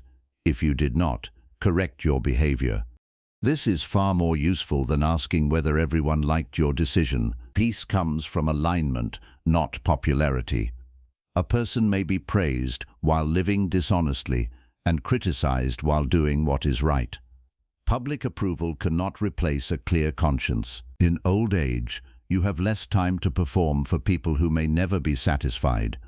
Live in a way that allows you to sit peacefully with yourself at the end of the day. Do not confuse this with stubbornness. Some people say, I do not care what anyone thinks, when they actually mean, I refuse to listen or change.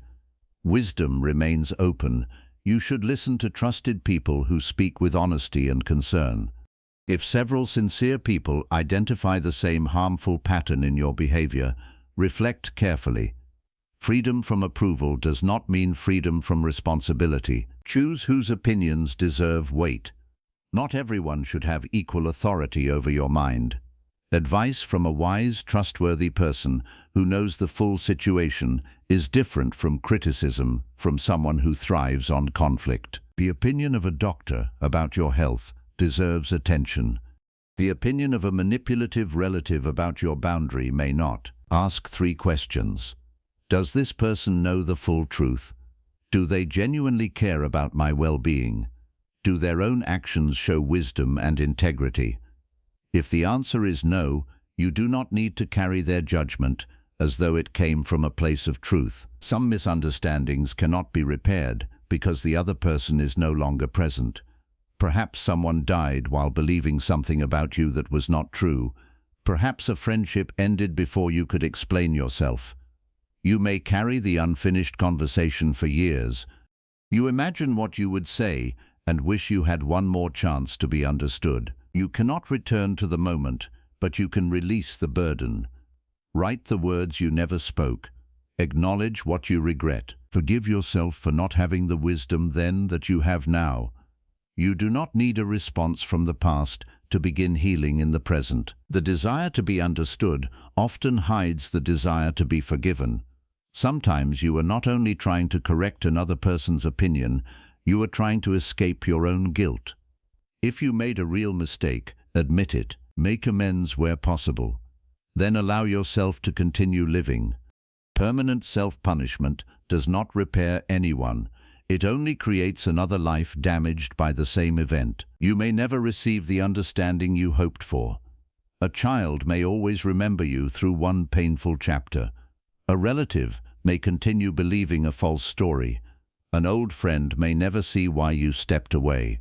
This is sad, but survivable. Your peace cannot depend on every relationship reaching a perfect conclusion. Life rarely gives perfect endings. Some conversations remain incomplete. Some apologies are rejected. Some truths are never recognized. Wisdom means carrying these imperfections without allowing them to poison every remaining day. You can wish that things had ended differently while still accepting how they ended. Do not repeatedly explain yourself to people who use your words as weapons. They may ask questions not because they want understanding, but because they want material for another argument. Every answer becomes another point to challenge. Recognize when a conversation is no longer sincere.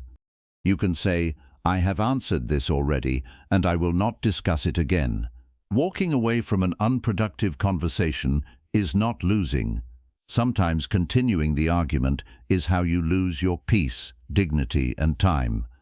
A person who wants conflict will often call your withdrawal cowardice. Let them. You are not required to remain in a burning room merely to prove that you are strong enough to tolerate the heat. When misunderstood, resist the urge to recruit allies. You may want to call relatives, explain your side, and ask them to agree that you are right. This can divide families and turn one conflict into many. Speak only to people who can offer wisdom, support, or practical help. Do not create a larger audience for private pain. There is strength in keeping certain matters small. Not every disagreement needs a family meeting. Not every hurt requires public exposure. Protect privacy when possible. People cannot misuse details they were never given. This is especially important in old age because family conflicts can become lasting divisions. Children may take sides. Grandchildren may hear stories they do not understand. Relationships that could have healed become harder because too many opinions have entered.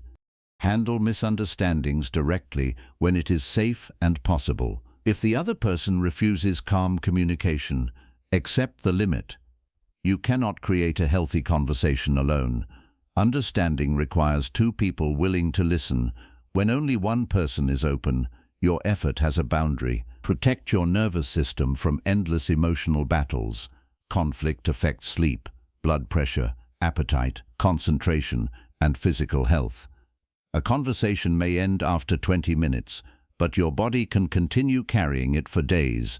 Ask whether proving your point is worth the physical price. Sometimes you will be entirely correct and still gain nothing by continuing. Winning an argument does not always restore closeness. The other person may feel defeated rather than enlightened. Choose the goal before you speak. Do you want truth, repair, a boundary, or victory? These are not the same. If the relationship matters, aim for clarity rather than domination.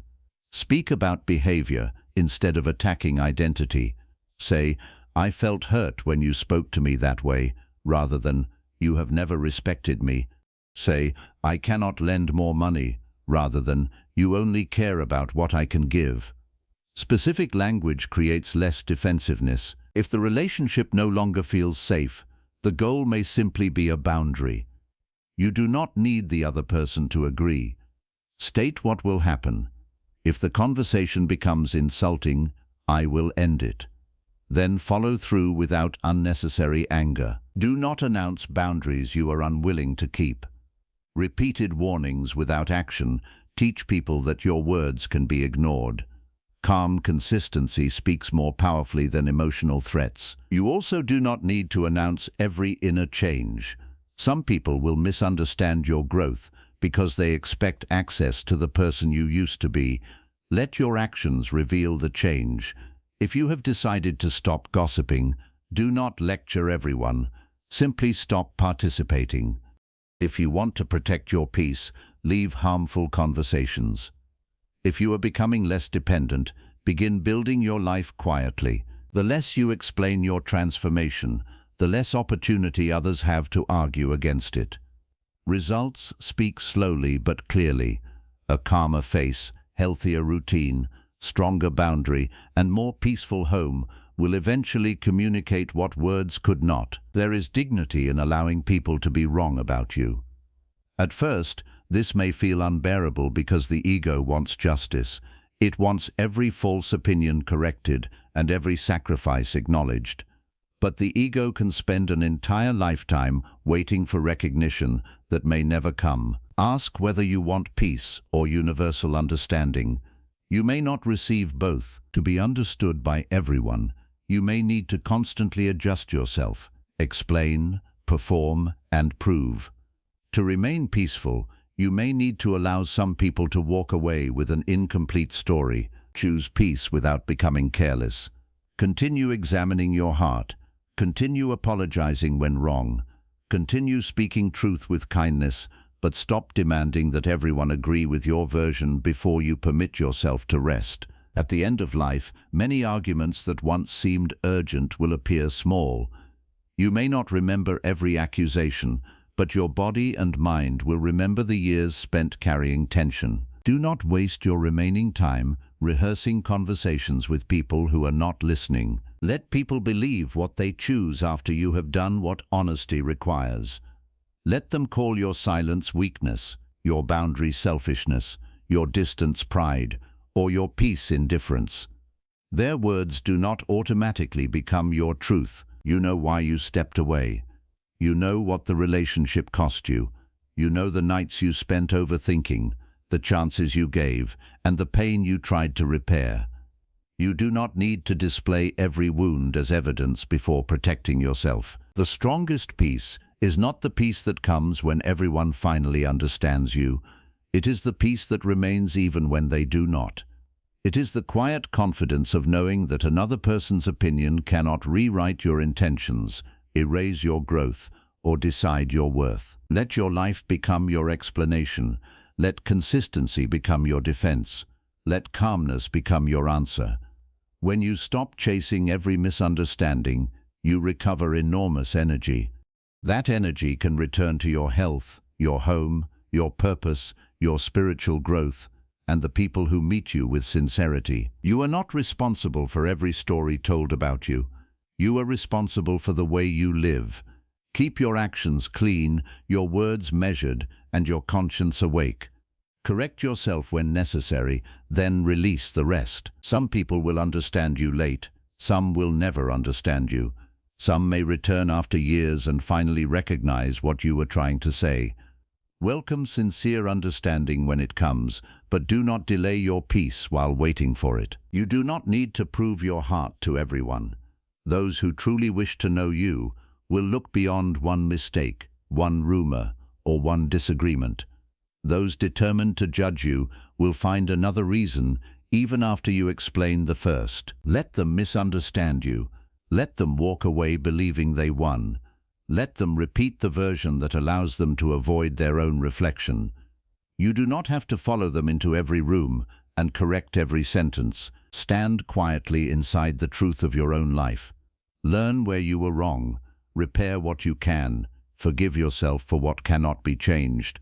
And continue forward with dignity. Your remaining years are too precious to be spent defending yourself before people who have already closed their minds. Peace begins when you stop asking, "How can I make them see me correctly?"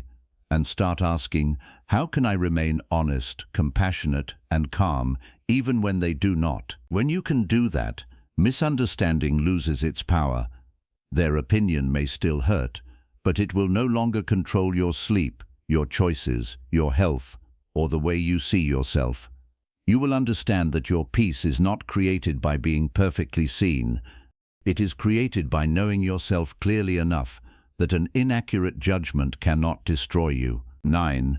Protect your independence before dependence becomes your prison. One of the greatest fears in old age is not simply becoming physically weaker. It is losing control over your own life. You may fear the day when someone else decides where you live, how you spend your money, what you eat, when you leave the house, or which choices you are allowed to make. This fear is understandable because independence is deeply connected to dignity. When you can manage your daily life, make clear decisions, and care for your basic needs, you feel that your life still belongs to you. But independence rarely disappears in a single day. It is usually lost through small habits, ignored responsibilities, and abilities that are surrendered long before surrender becomes necessary. Buddhist wisdom teaches that everything changes, including the body. Strength may decrease, memory may become less reliable, and tasks that once felt simple may require more time. Accepting these changes does not mean giving up control over everything. It means seeing reality clearly and responding before a manageable weakness becomes a complete dependence. A wise person does not wait for a crisis before preparing. They protect their remaining abilities, organize their life, and accept appropriate help without handing over their entire freedom. Many people unknowingly weaken themselves by allowing others to do everything for them. A child begins paying every bill because using the phone feels inconvenient. A spouse handles every appointment because remembering dates takes effort. A relative brings every meal because cooking has become tiring. At first, this support feels comforting. But when you stop participating in your own life, even the abilities you still possess begin to fade. What you no longer practice becomes harder to do. Do not surrender a skill simply because someone else can perform it faster. Continue doing what you can safely do. Prepare a simple meal, organize your medicine, make small purchases, choose your clothes, keep track of appointments, walk through your home, speak directly with your doctor, ask questions about decisions affecting you. These actions may seem ordinary, but together they protect your confidence and mental strength. Independence does not mean doing everything without assistance. That idea can become dangerous. If your eyesight is poor, ask for help reading important documents. If your balance is weak, use support. If driving is no longer safe, stop before an accident forces the decision. If you do not understand a financial agreement, consult someone trustworthy. True independence is not stubbornly rejecting help. It is remaining involved in your own life while using help wisely. There is a difference between receiving support and surrendering responsibility. Support says, "Please assist me while I remain part of the decision." Surrender says, "Do whatever you want because I no longer wish to understand." One preserves dignity, the other slowly removes your voice. Begin with your physical health because independence rests heavily upon the body. You cannot control every illness, but you can protect many of the abilities you still have. Move your body according to medical guidance. Walk, stretch, stand, and practice balance when it is safe. The body weakens faster when it is rarely used. A person may stop walking because they fear falling, but complete inactivity can make falling more likely by reducing strength and stability. Do not compare your movement with what you could do 20 years ago. The goal is not to prove that you are still young. The goal is to preserve function. A short walk completed consistently may be more valuable than an ambitious routine abandoned after 2 days. Standing up from a chair carefully, reaching for safe objects, moving your joints, and practicing daily tasks all tell the body that it is still needed. Pay attention to changes instead of denying them. If you become dizzy, forget medicine, struggle to hear instructions, or repeatedly lose balance, do not hide it because you fear losing freedom. Hiding a problem often allows it to become more serious. Early support may protect the independence you are afraid of losing. A hearing aid, walking stick, medication organizer, brighter light, or home adjustment can allow you to remain self-reliant longer. Some people reject useful aids because they believe these objects make them appear weak. But falling because you refused support is not strength. Missing important information because you refused a hearing device is not dignity. Wisdom uses available tools to protect life. A cane does not take independence away. It may help preserve it. Make your home support your abilities rather than challenge them. Remove loose rugs that could cause falls. Keep frequently used objects within easy reach. Improve lighting in hallways and bathrooms. Install secure handles where needed. Avoid climbing unstable stools. Keep emergency numbers visible.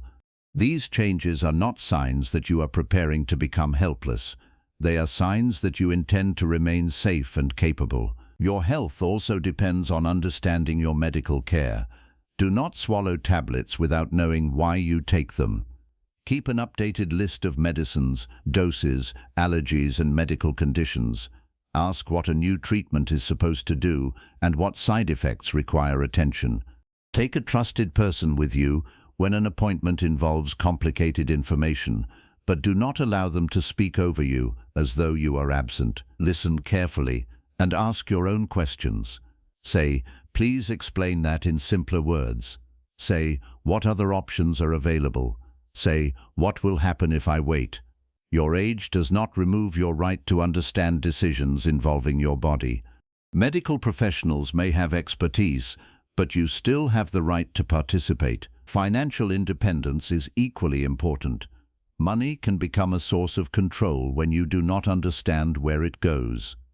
Some older people hand all financial responsibility to one child without keeping records or asking questions. Others repeatedly lend money because they fear that refusing will cause family members to disappear. A few sign documents they do not understand because they are pressured to trust someone. Love is not a substitute for careful judgment. A trustworthy person should not become angry when you ask for clarity.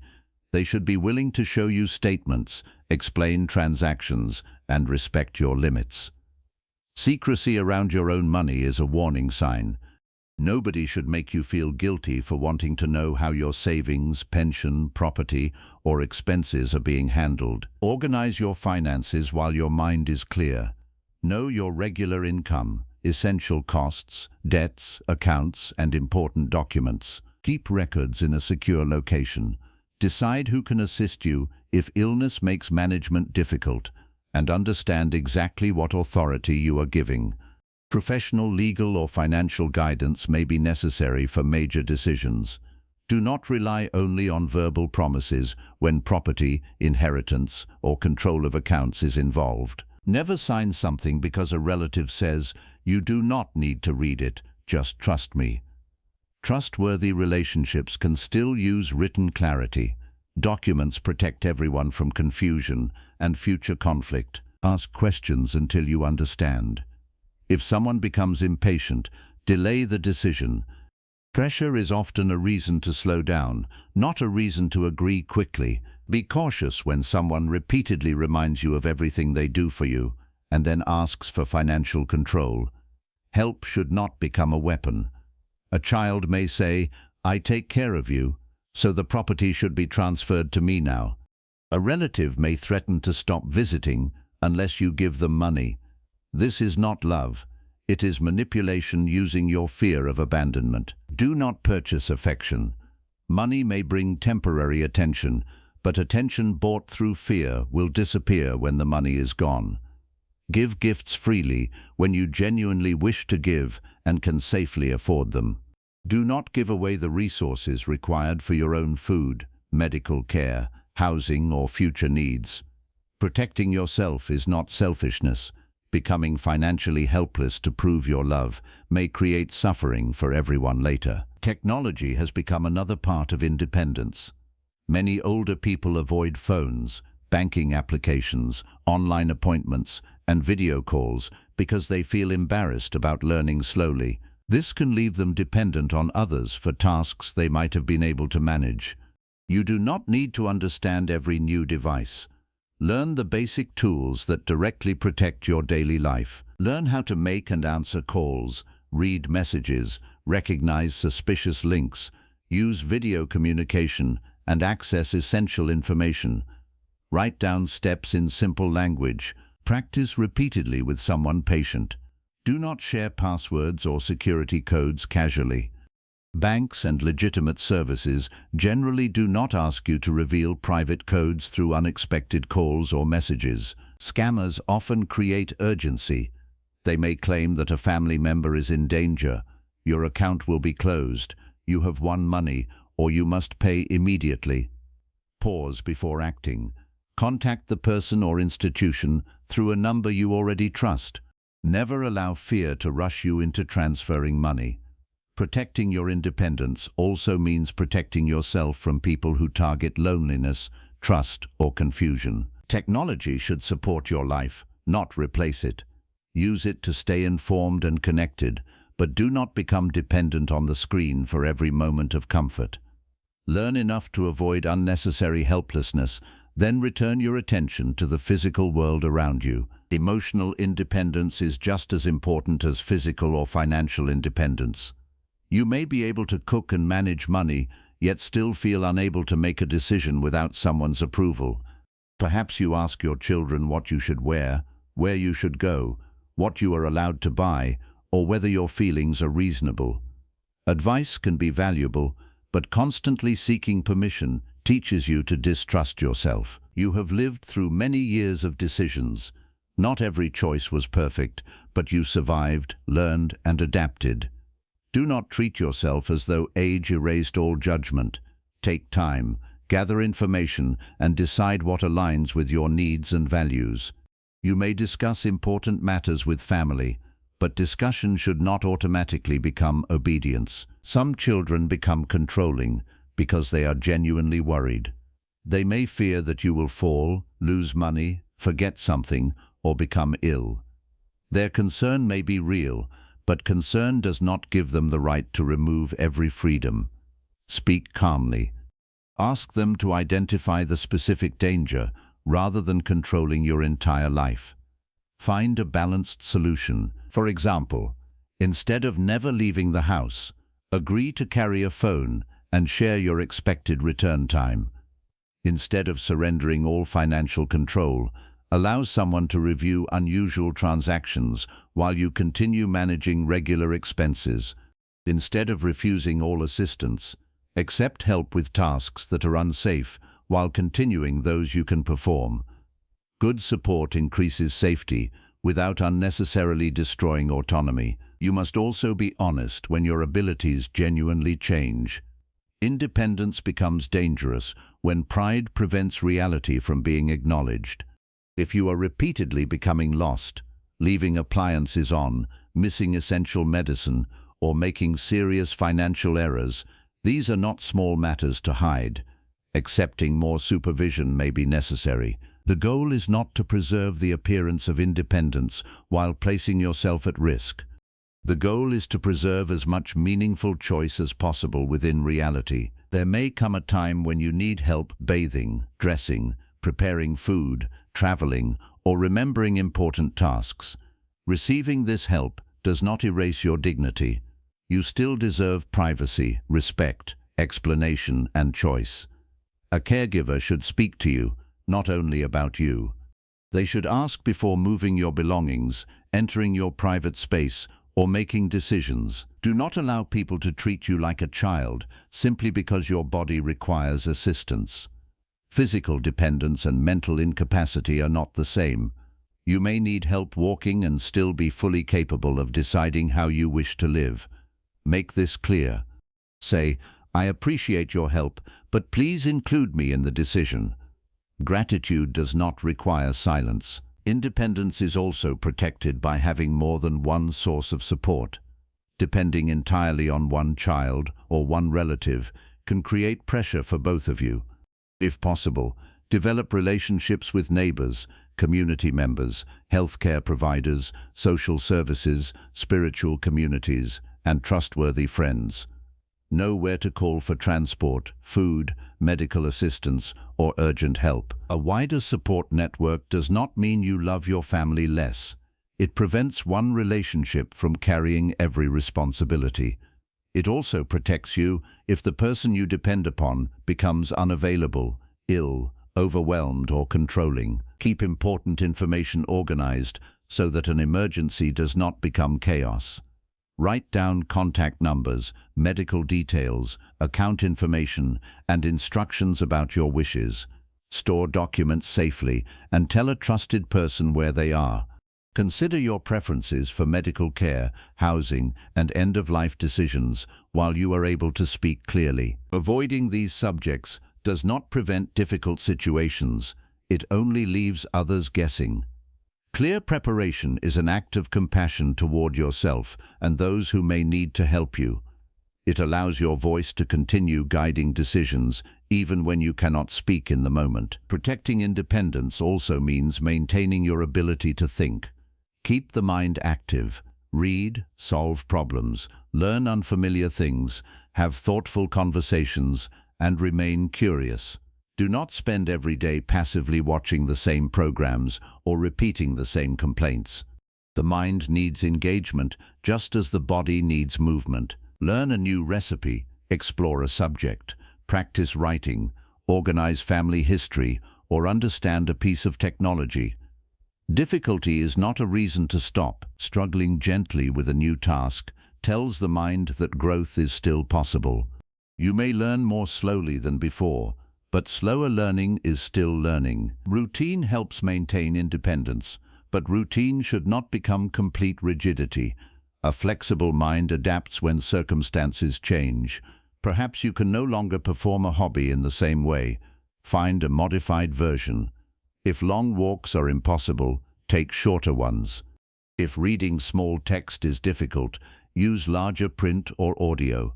If cooking complex meals is tiring, prepare simpler food. Do not abandon an entire area of life because the old method has become difficult. Adaptation is one of the deepest forms of strength. The tree that cannot bend may break in strong wind. The person who adjusts can preserve meaning even while abilities change. Watch your language.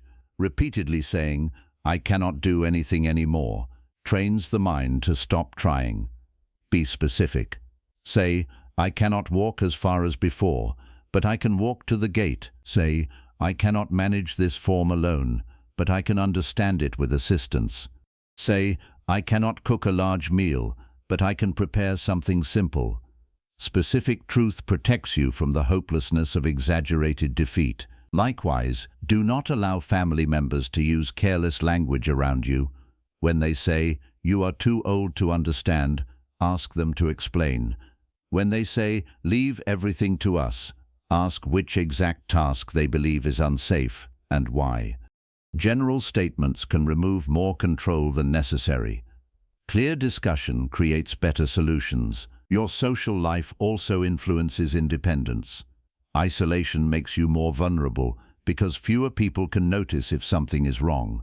It can also increase dependence on anyone who offers attention, even if their intentions are poor. Maintain healthy contact. Attend gatherings you enjoy. Speak with people outside your immediate family. Let others know you exist beyond one household. A person with no outside connection can become trapped inside another person's version of reality.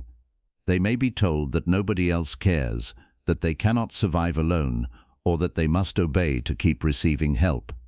Community creates perspective. It reminds you that one controlling relationship is not the whole world. Protect your private identity. Continue having interests, opinions, friendships, and routines that belong to you. Marriage and family are important, but you are more than your relationship to others. When all identity is placed inside one person, their absence or control can make you feel that nothing remains. Independence also requires the courage to say no. In old age, family members may assume that your time, home, savings, or emotional energy are always available. They may ask you to care for grandchildren beyond your strength, lend money you cannot afford, solve repeated crises, or tolerate disrespect, because family should help family. Compassion does not require self-destruction. You can say, "I cannot do that, but I can help in this smaller way." You can say, "I need to protect my health." You can say, "I will not lend money again." A respectful no preserves your ability to give where giving is wise. Some people will call your boundaries selfish because your previous lack of boundaries benefited them. Do not let their disappointment decide what is safe for you. Examine your decision honestly. If it protects genuine needs without unnecessary cruelty, remain steady. Be aware of the opposite danger as well. Refusing every request simply to prove independence. Wisdom is balanced. You are not protecting freedom when pride prevents love, cooperation, and healthy interdependence. Human beings support one another. There is beauty in receiving a meal, accepting a ride, or letting someone accompany you to an appointment. The question is whether the help increases your well-being while preserving your voice, or whether it slowly makes you afraid to act without permission. Healthy support leaves you stronger. Controlling support makes you smaller. Choose helpers carefully. A trustworthy person is patient, transparent, and respectful. They do not mock your questions, hide information, or threaten to withdraw care when you disagree. They encourage you to do what you can. They do not rush to take over every task. A controlling person may constantly emphasize your weaknesses. They may speak as though you are incapable, discourage outside relationships, hide financial details, or make decisions without asking. They may say that everything is for your good while ignoring your wishes. Concern can become control when it refuses to respect the person being helped. If you feel unsafe, exploited, threatened, or denied access to your money, medicine, communication, or important documents, tell someone outside the situation. Contact a trustworthy family member, doctor, legal advisor, community organization, or appropriate protective service. Abuse can happen in old age, and silence allows it to continue. Seeking help is not betraying the family, it is protecting your life. Buddhist teachings encourage compassion, but compassion includes yourself.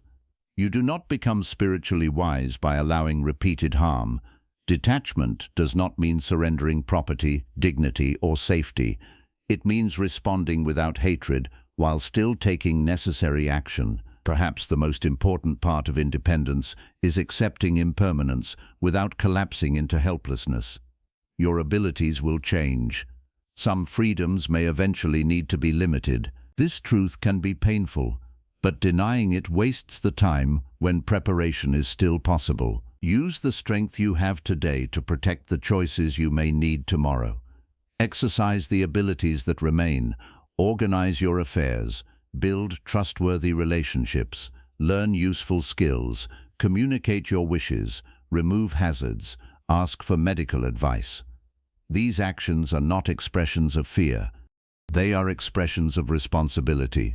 Do not wait until every choice is taken from you before valuing the small freedoms still present. Appreciate that you can choose when to wake, what to wear, which book to read, where to sit, whom to call, what to believe, and how to respond. Independence is not only driving a car or living completely alone.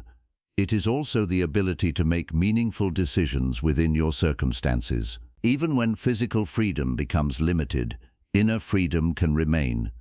Someone may help you move, but they cannot decide the quality of your heart.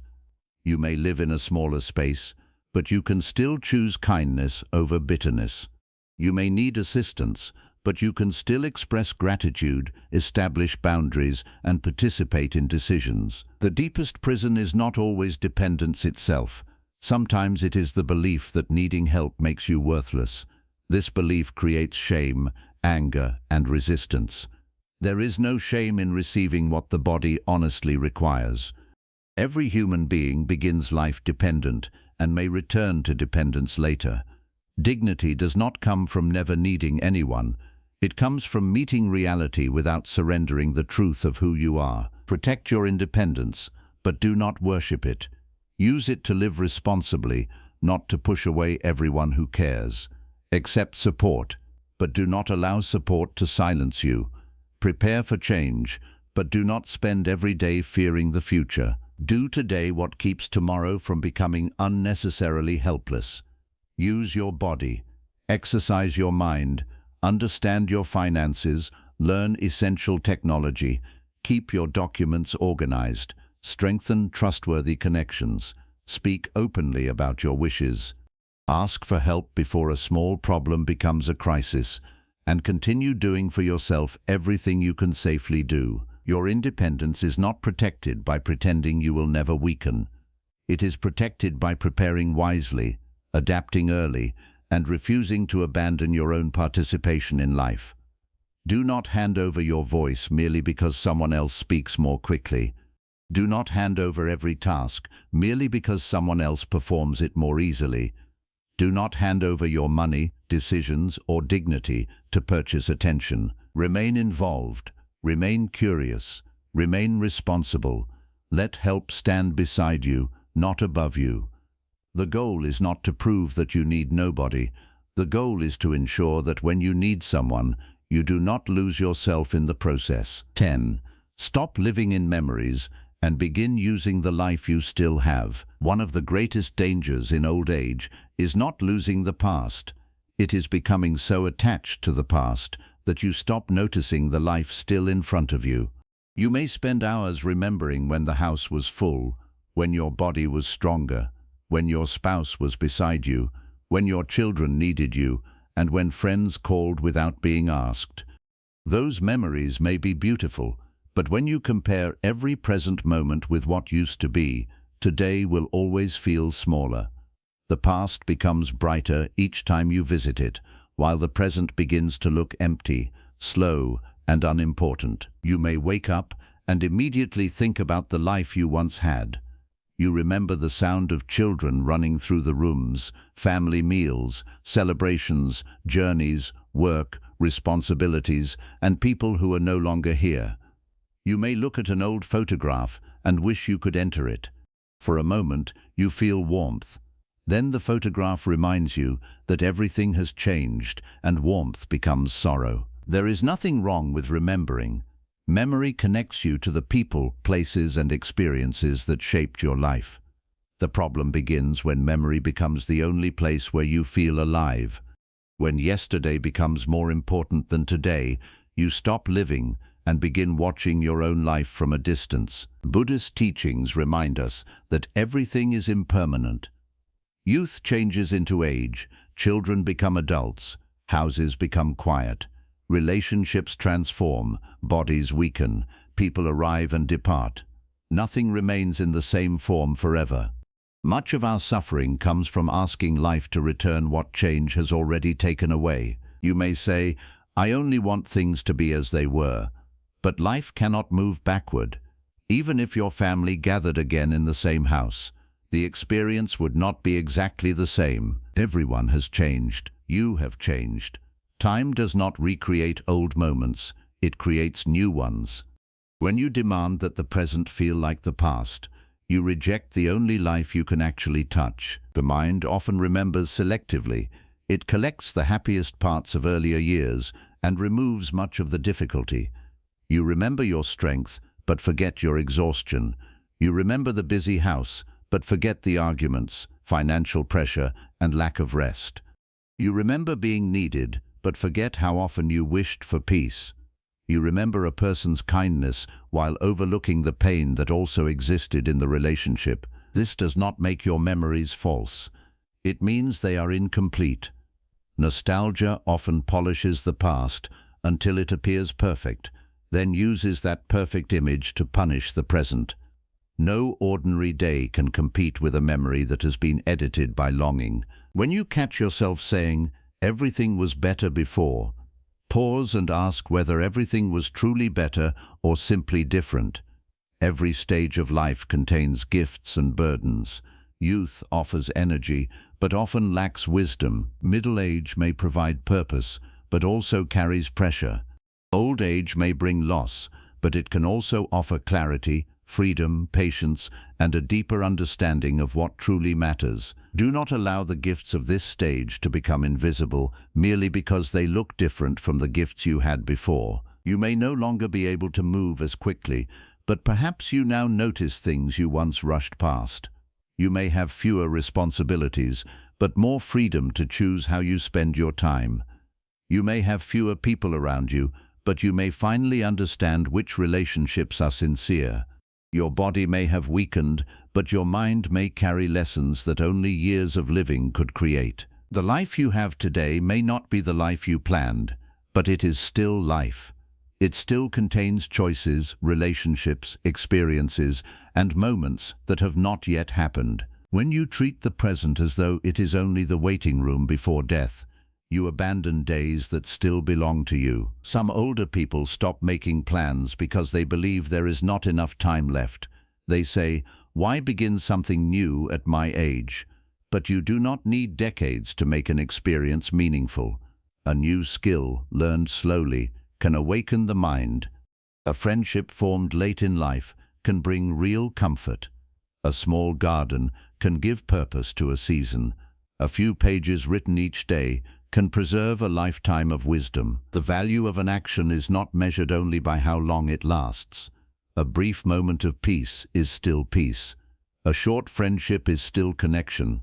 A small act of kindness still changes something. Do not refuse today's gifts because you fear they may not remain. Perhaps you carry regret about opportunities you missed. You may wish you had chosen another career, spent more time with your children, protected your health, left a harmful relationship earlier, saved more money, or spoken words that remained unspoken. Regret can become especially powerful in old age because the mind believes there is no time to correct anything. You may replay one decision repeatedly and imagine the life you would have had if you had chosen differently. But the imagined life is not real. It contains only the benefits you wish you had received, not the difficulties that may also have followed. The mind creates a perfect road that you never traveled, then compares it with the imperfect road you did. You made earlier choices with the knowledge, strength, fear, and circumstances you had at that time. This does not mean every choice was right. You may have harmed someone, ignored your health, remained silent when you should have spoken, or acted from pride. Wisdom does not ask you to deny responsibility. It asks you to use regret as a teacher rather than a prison. Ask what the past is trying to teach you. Can you apologize? Can you repair a relationship? Can you share the lesson with someone younger? Can you make one healthier choice today? Can you stop repeating the same pattern during the years that remain? Regret becomes useful when it changes present behavior. When it only repeats pain, it becomes self-punishment. You cannot return to the person you were, but you can influence the person you are becoming. Perhaps you were emotionally distant from your children when they were young. You cannot recreate their childhood, but you can listen to them now without defending yourself. Perhaps you spent years neglecting your body. You cannot erase the damage, but you can care for your health today. Perhaps you allowed fear to control your life. You can begin making smaller, braver choices now. Never underestimate the power of a late change. A sincere apology can heal something that has remained painful for years. A boundary established late can still protect your remaining peace. A habit begun in old age can still improve your days. You are not required to remain the same person merely because you have lived that way for a long time. Some memories bring grief rather than regret. You may remember a spouse who died, a child who is far away, a friend who no longer exists, or a home you had to leave. These memories can appear without warning.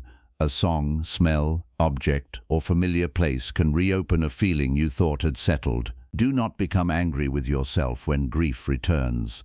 Grief does not follow a straight path. You can feel peaceful for months and suddenly miss someone as though they left yesterday. This does not mean you have failed to heal.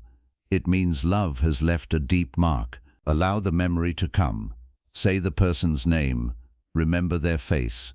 Let tears rise when they need to. But after honoring the memory, gently return to the room where you are sitting now. Notice your breath.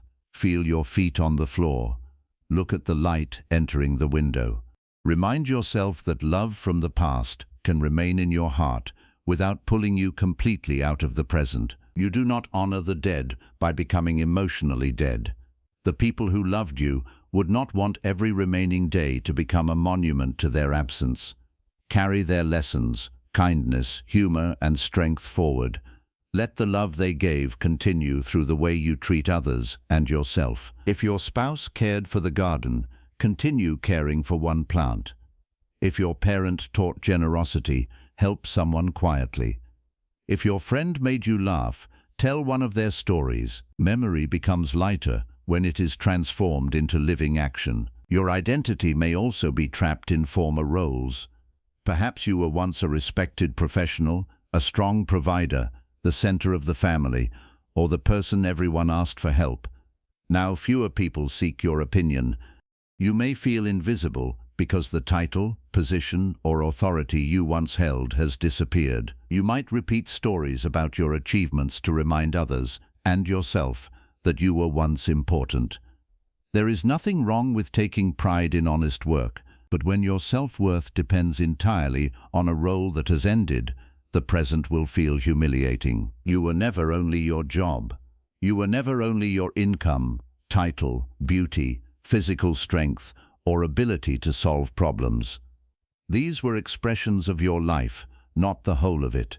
The same person who achieved those things is still capable of attention, kindness, learning, humor, wisdom, and growth. Ask yourself who you are now, not only who you were before.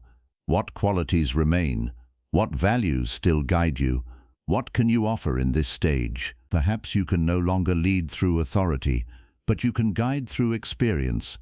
Perhaps you cannot provide money, but you can provide patience. Perhaps you cannot protect everyone physically, but you can become a calm person others trust. Do not force younger people to live exactly as you did, merely because your past feels meaningful. Times change. Their challenges, tools, and opportunities are different.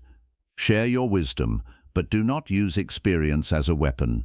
When every conversation begins with, "In my day, people were better," younger people may stop listening even when you have something valuable to teach. Speak from understanding rather than superiority. Say, "This is what I learned," instead of, "You know nothing." Ask about their world. Listen to how life feels to them. Wisdom remains alive when it can enter a new generation without demanding that the new generation become the old one. Living in memories can also make you reject new experiences. You may refuse to visit a new place because it will not feel like the place you loved. You may avoid meeting new people because nobody could replace the friend you lost. You may stop celebrating because gatherings are no longer the same. Nobody new must replace anyone from the past. A new friendship can occupy a different space. A new home can hold different memories. A new routine can bring another form of peace. Life does not ask you to betray the past. It asks you to remain open to what has not happened yet. The statement, "It will never be the same," may be true, but different does not always mean worse. A quieter celebration may contain deeper conversation. A smaller home may require less work and bring more comfort. A new companion may not share your history, but may bring kindness into the present. If you judge every new experience by whether it recreates an old one, you will miss what makes it valuable on its own. Begin using the life you still have by becoming curious again. Curiosity is one of the clearest signs that the mind is alive. Ask questions. Learn how something works. Read about a period of history you never studied. Listen to new music. Try a simple recipe. Learn to use helpful technology.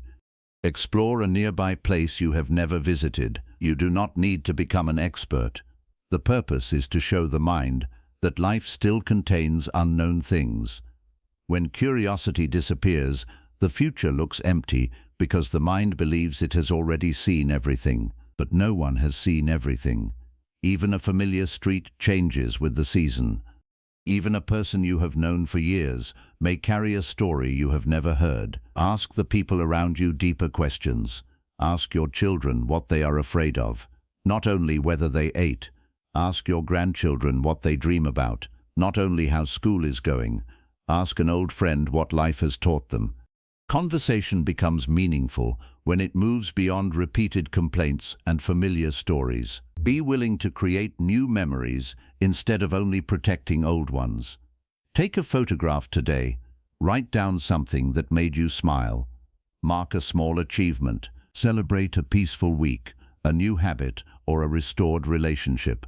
These moments may not feel as dramatic as the memories from youth, but they belong to your life just as much. A new memory does not need a large event. It may be a morning when you finally walked farther than expected, an afternoon when a neighbor shared tea, or an evening when you felt peaceful despite being alone. When you pay attention, life continues giving moments worth remembering. Living in the present does not require constant happiness. Some days will involve pain, fatigue, medical appointments, financial worries, or loneliness. Using the life you still have means participating honestly in the day, not pretending every day is beautiful. On a difficult day, using life may mean taking medicine correctly, asking for help, resting without guilt, or refusing to speak cruelly while you are in pain. On another day, it may mean going outside, completing a task, or calling someone you miss. The size of the action matters less than your willingness to remain engaged. Do not postpone all living until your health improves, family visits, or circumstances become perfect. There may always be something wrong. Waiting for a completely pain-free life can cause the remaining years to pass unused. Work with the body and conditions you have now. If walking is difficult, sit near fresh air. If travel is impossible, explore through books, films, or conversation. If your hands cannot perform an old hobby, find another way to engage with it. If hearing is weak, use devices or written communication. Adaptation keeps life moving. The mind often says, "Because I cannot do what I once did, there is nothing worth doing." Challenge this thought. You may not be able to prepare a large family meal, but you can make one simple dish. You may not walk for an hour, but you may walk for 10 minutes. You may not manage an entire garden, but you can care for one plant. Do not measure today's actions using yesterday's body. Measure them by whether they preserve health, purpose, connection, or peace now. Another way people remain trapped in the past is by holding old anger. You may remember betrayal, disrespect, unfair treatment, or family conflict from many years ago. The people involved may have changed, disappeared, or even died, but the argument continues inside your mind. You replay what they said and imagine the answer you should have given. Each memory awakens the body as though the event is happening again. Your heart beats faster, your muscles tighten, and your mood changes. The person who hurt you may be living without thinking about the event, while you continue carrying it into every new day. Forgiveness does not mean pretending the harm was acceptable. It does not require rebuilding the relationship or trusting the person again. Forgiveness can simply mean refusing to let an old injury occupy every room of your present life. You may never receive the apology you deserve.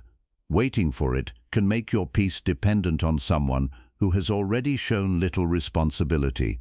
Acknowledge what happened, protect yourself from repetition, seek justice or support where necessary. Then slowly release the demand that the past become different. The past cannot hear your argument. It cannot return and explain itself.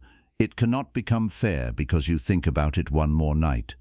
Your power exists only in what you choose now. Perhaps the person you need to forgive is yourself. You may feel ashamed of the parent, spouse, friend, or person you once were. You remember harsh words, selfish decisions, or times you failed someone. If you could return, you would act differently. But the desire to act differently is evidence that you are no longer exactly the person who made the mistake. Take responsibility. Apologize when possible. Make amends. Change the behavior. Then allow growth to count. If you demand that your current self remain punished forever for what your former self did, you deny the possibility of transformation. Self-forgiveness is not saying it did not matter. It is saying it mattered enough to teach me how not to live again. The present also becomes stronger when you create purpose. Many people believe purpose belongs only to the young, employed, or physically strong. But purpose is simply a reason to participate in the day. It can change with every stage of life. Your purpose may now be to care for your health, preserve family stories, offer encouragement, support another lonely person, or become more peaceful before your life ends.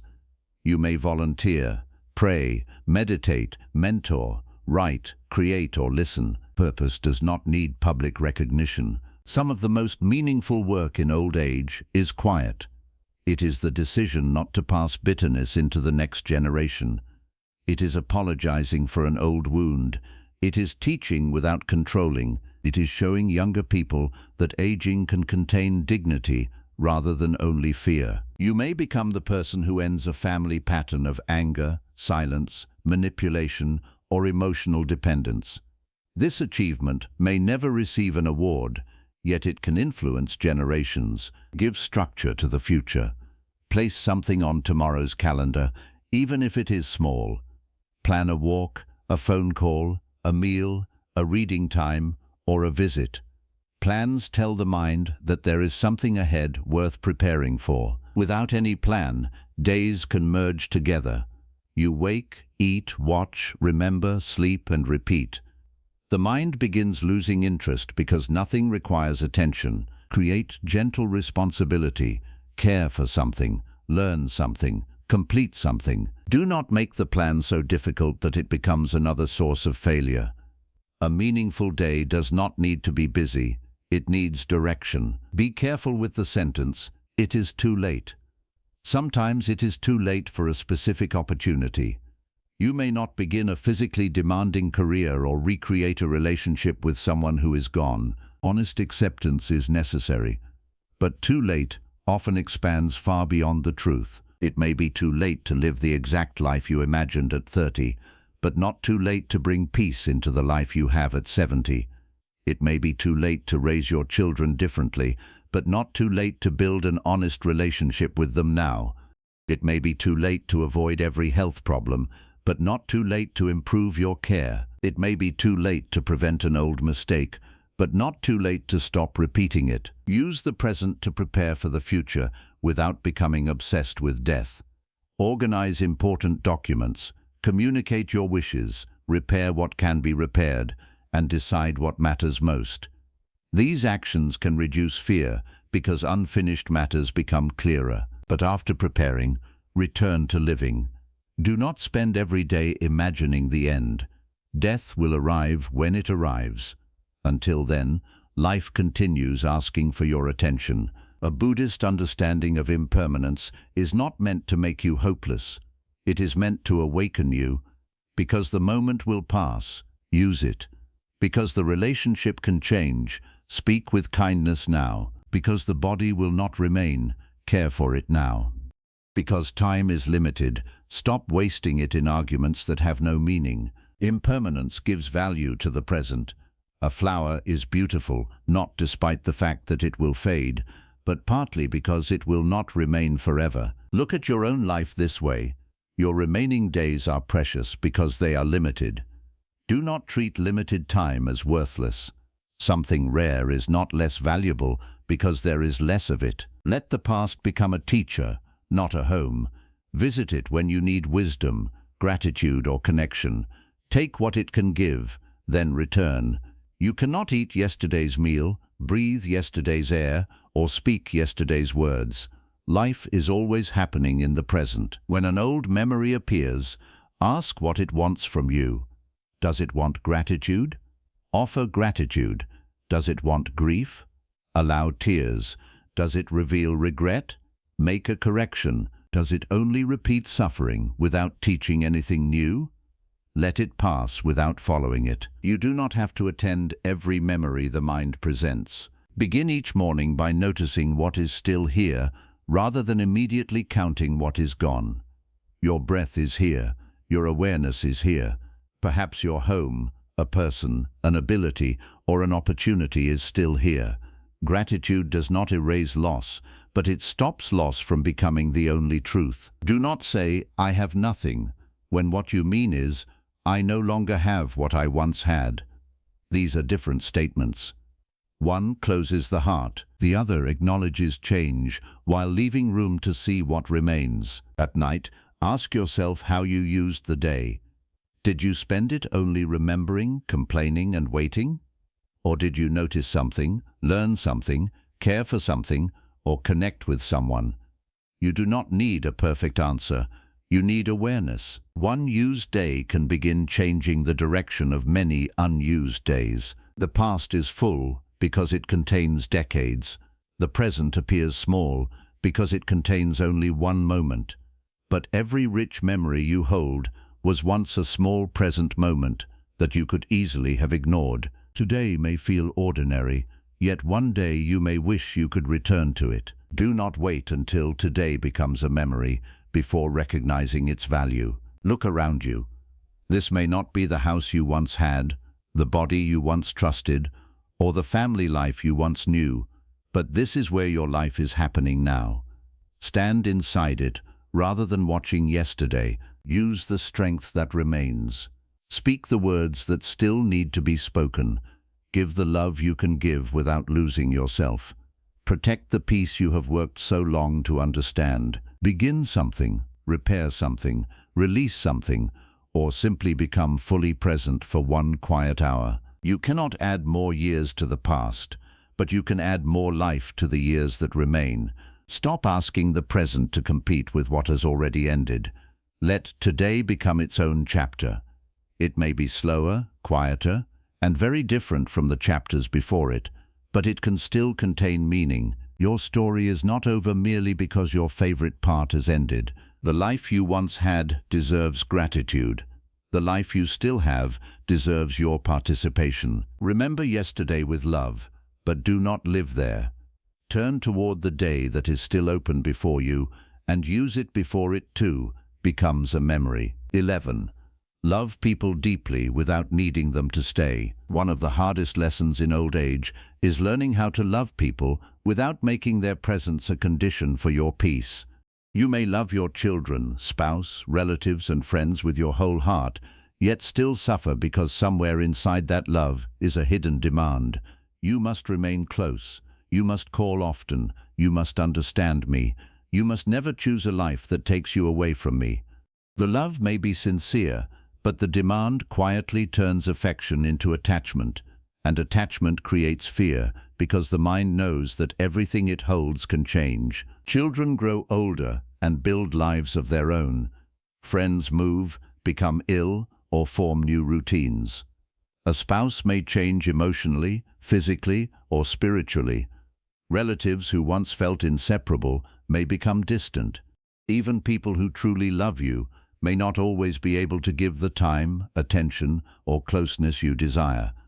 When you believe that love must remain unchanged forever, every change feels like betrayal. Buddhist wisdom teaches that all relationships are impermanent. This does not make them meaningless, it makes them precious. A flower is not worthless because it fades. A sunset is not less beautiful because it lasts only a short time. In the same way, a relationship can be deeply valuable even when its form changes. The suffering begins when you refuse to let the relationship become different from what it once was. Perhaps your children used to call you for every decision. They asked for advice, needed your help, and depended on your presence. Now they may be busy with work, marriage, children, and responsibilities of their own. You may interpret their independence as rejection. You may think, they no longer need me, so I no longer matter. But a child becoming independent is not proof that your love failed. In many cases, it is proof that your care helped them become capable of standing on their own. Do not force your children to remain emotionally dependent simply so that you can continue feeling important. Love does not keep another person weak to secure a place in their life. Love wants them to grow, even when their growth creates distance. You may miss the days when they needed you, but do not punish them for becoming the adults you once hoped they would become. Stay interested in their lives without trying to control them. Ask questions without turning every conversation into advice. Listen without immediately correcting. Respect the fact that they may make decisions differently from you. You can share your wisdom, but wisdom becomes heavy when it is forced. The more you demand that your children follow your path, the more they may begin to hide their lives from you. Let your love become a place where they can breathe. A child should not have to choose between living honestly and keeping you emotionally stable. They should not feel that every decision will break your heart, every boundary will be called disrespect, or every missed visit will become a family crisis. When love is mixed with guilt, people may stay physically close while becoming emotionally distant. You may believe that guilt proves how deeply you care, but guilt does not create secure connection. It creates obligation. A child may call because they fear your anger, visit because they fear criticism, or agree with you because disagreement feels exhausting. You may receive their presence, but not their freedom. Love that must be forced is not the closeness you truly want. Speak your needs honestly. Say that you miss them. Ask whether a regular call or visit is possible. Express your feelings without accusing them of being ungrateful. Then allow them to respond freely. A sincere hour given with love is worth more than an entire day given through pressure. The same lesson applies to your spouse. After many years together, it is natural to feel deeply connected. Your routines, memories, struggles, and identity may have become intertwined. You may believe that because you have shared a lifetime, Your spouse should never change in a way that makes you uncomfortable. But they are also moving through old age. Their body may hurt, their energy may decrease, their interests may shift, their way of expressing affection may become quieter. Do not measure today's love only by the behavior of earlier years. A spouse who once planned journeys may now show love by remembering your medicine. A person who once spoke for hours may now sit beside you in silence. Love may become less dramatic while becoming more practical and steady. Learn to recognize its changing language. There may also be emotional distance. Years of unresolved conflict, disappointment, or exhaustion can weaken closeness. Do not immediately demand that your spouse become the person they once were. Ask what has changed. Listen without turning the conversation into a defense of everything you have done. Perhaps they are grieving, afraid, tired, or carrying pain that was never given space. Love requires curiosity. Even after decades, do not assume that you know every thought inside another person. Ask, how are you truly feeling?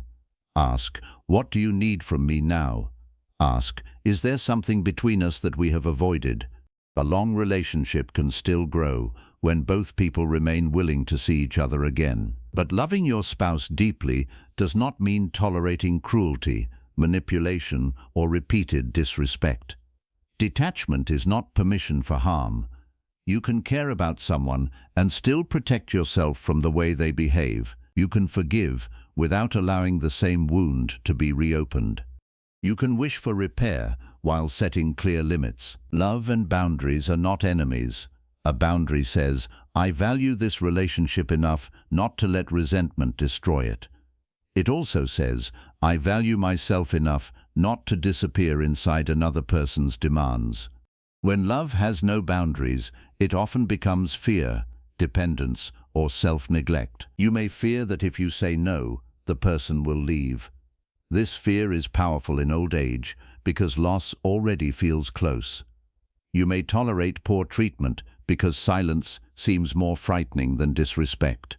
You may lend money you cannot afford, accept insulting words, or agree to things that damage your health simply to keep someone near. But when you abandon your dignity to prevent someone from leaving, you have already lost an important relationship, the relationship with yourself. Their physical presence cannot replace the peace you sacrificed to keep them. Let people stay because they value you, not because you have made leaving too expensive, too guilty, or too difficult. Let them remain through sincerity. If someone disappears the moment you establish a healthy boundary, their departure reveals that they were attached to your obedience, not your well-being. This truth may hurt, but it can also free you.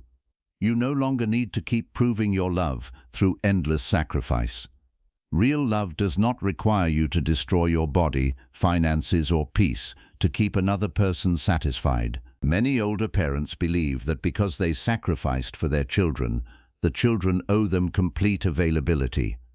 The sacrifices were real. You may have worked, worried, protected, and gone without many things. Those years deserve respect. But love offered as a lifelong debt becomes painful for both sides. When you repeatedly remind your children of everything you did, they may begin to feel that nothing they offer will ever be enough. Every call is too short. Every visit is too rare. Every gift is too small. The relationship becomes a court where they are always being judged against an impossible repayment. Your sacrifices were part of parenting. They were not meaningless, but they cannot be returned in the exact same form. The child you carried may support you differently. They may arrange care, check on your health, visit when possible, or simply live with the values you taught them. Allow gratitude to arrive in the form life gives it, not only in the form you imagined. There will be cases where children are genuinely neglectful, selfish, or disrespectful. Buddhist acceptance does not require denying this.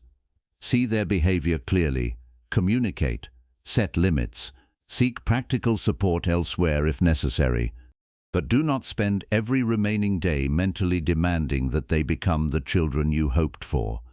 You cannot force maturity into another person. Release the fantasy of the perfect child, perfect spouse, perfect family, or perfect friend. Much suffering is created not only by who people are, but by the person you keep expecting them to become. You may be loving an image while fighting the reality in front of you. To love deeply, you must see clearly. This person has strengths and weaknesses. They may care for you and still disappoint you. They may be generous in one area and limited in another. They may love you, but lack the emotional skills to express it well. Clarity allows love to become realistic instead of demanding. Realistic love does not mean accepting everything. It means you stop being shocked each time a person behaves according to the pattern they have shown for years. If someone is unreliable, stop depending on them for urgent matters. If someone only contacts you when they need help, adjust the closeness you offer. If a person cannot keep private information, do not give them every detail of your life. Love them according to truth, not fantasy. You can care without placing yourself where their limitations repeatedly damage you. Friendship also changes in old age. Some friends who once felt permanent may slowly disappear. Their health may decline. Their family responsibilities may increase. They may move, become less communicative, or lose interest in the activities that connected you. Sometimes no argument occurs. The friendship simply becomes quieter. Do not make every fading friendship into a personal failure. Some relationships belong to a particular chapter. You shared work, a neighborhood, parenting years, travel, or common responsibilities. When the chapter closes, the bond may weaken naturally. Honor what it gave you, without demanding that it remain exactly the same forever. Reach out sincerely, make an effort, but do not carry a relationship alone for years while pretending it is mutual. If you are always the one calling, arranging, forgiving, and listening, step back. Give the other person space to show whether they also wish to maintain the bond. Stepping back is not a punishment. It is clarity. It allows the truth of the relationship to appear without your constant effort hiding it. When a friend becomes distant, do not destroy every good memory by turning the ending into bitterness. A relationship can have been meaningful even if it did not last forever. The laughter was real, the support was real, the chapter mattered. Gratitude allows you to keep the beauty without chaining yourself to its continuation. This is one of the deepest meanings of non-attachment. Non-attachment does not say, do not care. It says, care without trying to possess. It says, love without believing that another person belongs to you.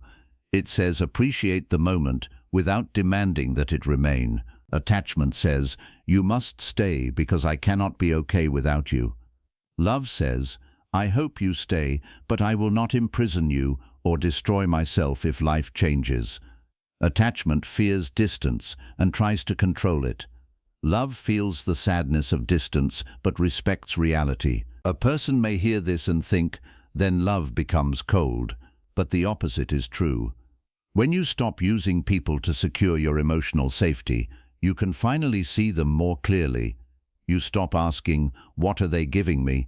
And begin asking, who are they? What are they carrying? What is possible between us? Love becomes less demanding and more present.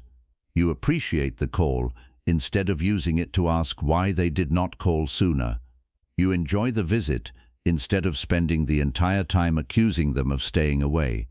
You listen instead of planning how to secure the next meeting. When someone is with you, be with them.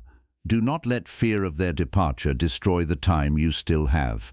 Some people spend an entire visit worrying that it will end. They ask repeatedly when the person will return, complain that the visit is too short, and become sad before the person has even left. In trying to hold the moment, they make the moment heavy. Receive people with openness. Let the experience be complete, even if it is brief. A peaceful hour is not worthless because it ended. Ending does not erase meaning. When they leave, allow yourself to miss them without turning the feeling into panic. Missing someone is natural.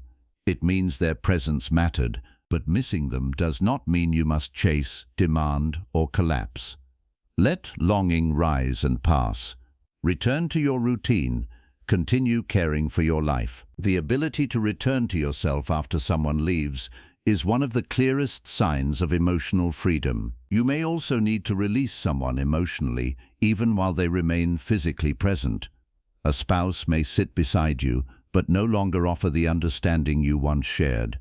A child may visit, but remain distracted. A family member may perform duties without emotional warmth. This kind of distance can feel more painful than physical absence. Do not force yourself to pretend that everything is fine. Acknowledge the loneliness. Communicate when communication is possible. But understand that you cannot force emotional depth from someone who is unwilling or unable to offer it. Stop repeatedly opening your deepest wounds before people who respond with indifference. Seek connection where sincerity exists. This may be with another relative, a friend, counselor, spiritual community, or support group. One person's emotional limitation does not mean your need for understanding is wrong. It means you must stop demanding nourishment from a place that continually gives none. Loving deeply also means allowing people to disagree with you. Many relationships become painful because love is confused with obedience. A parent says, "If you loved me, you would make the choice I want." A spouse says, "If you cared, you would never disagree." A friend says, "If you valued our bond, you would always take my side." But agreement is not proof of love. A person may love you and still see life differently. They may refuse a request because it is unhealthy. They may choose another path because it fits their values. They may challenge you because they care enough to be honest. Do not turn every disagreement into abandonment. Learn to remain connected while allowing difference. Say, "I do not agree, but I respect your right to decide." This sentence protects relationships from the pressure of control. You also have the right to disagree. Old age does not require you to surrender every opinion to keep peace. Speak respectfully, refuse what harms you, but do not make every difference a battle that must be won. Some matters can remain unresolved without ending love. Choose your battles carefully. Ask whether the issue concerns safety, dignity, values, or serious consequences. If it does, speak clearly. If it is only about preference, ask whether peace matters more than being correct. The desire to win can destroy the closeness you claim to protect. Years later, the argument may be forgotten, but the emotional distance it created may remain. Another form of attachment is the need to be constantly remembered. You may become hurt when people forget a date, fail to ask about an appointment, or do not recognize your effort.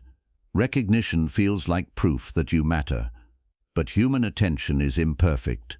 People forget things even when they care. Communicate what matters instead of silently expecting others to remember everything. Say, "This day is important to me." Say, "I would appreciate your support during this appointment." Honest requests are healthier than hidden tests. If they forget, decide whether the pattern reflects carelessness or a single human mistake. Do not turn every oversight into a declaration that the relationship has no love. At the same time, do not keep excusing a pattern that consistently leaves you unseen. Love requires compassion, but also discernment. There may come a moment when someone you love chooses to leave the relationship entirely. A friend may end contact. A spouse may emotionally withdraw. An adult child may create strong distance. This is one of the most painful experiences because the mind immediately searches for a way to reverse the decision. You may beg, promise, argue, send repeated messages, or recruit relatives to persuade them. You may believe that if you find the perfect words, they will return. But a person forced back into your life does not return with an open heart. Express what you feel once with honesty. Take responsibility for your mistakes. Offer repair where appropriate. Then allow them to decide. Their choice may hurt deeply, but their freedom is part of loving them. You are allowed to grieve. You may feel anger, confusion, or disbelief. Do not pretend detachment means feeling nothing. Buddhist teachings do not ask you to become stone.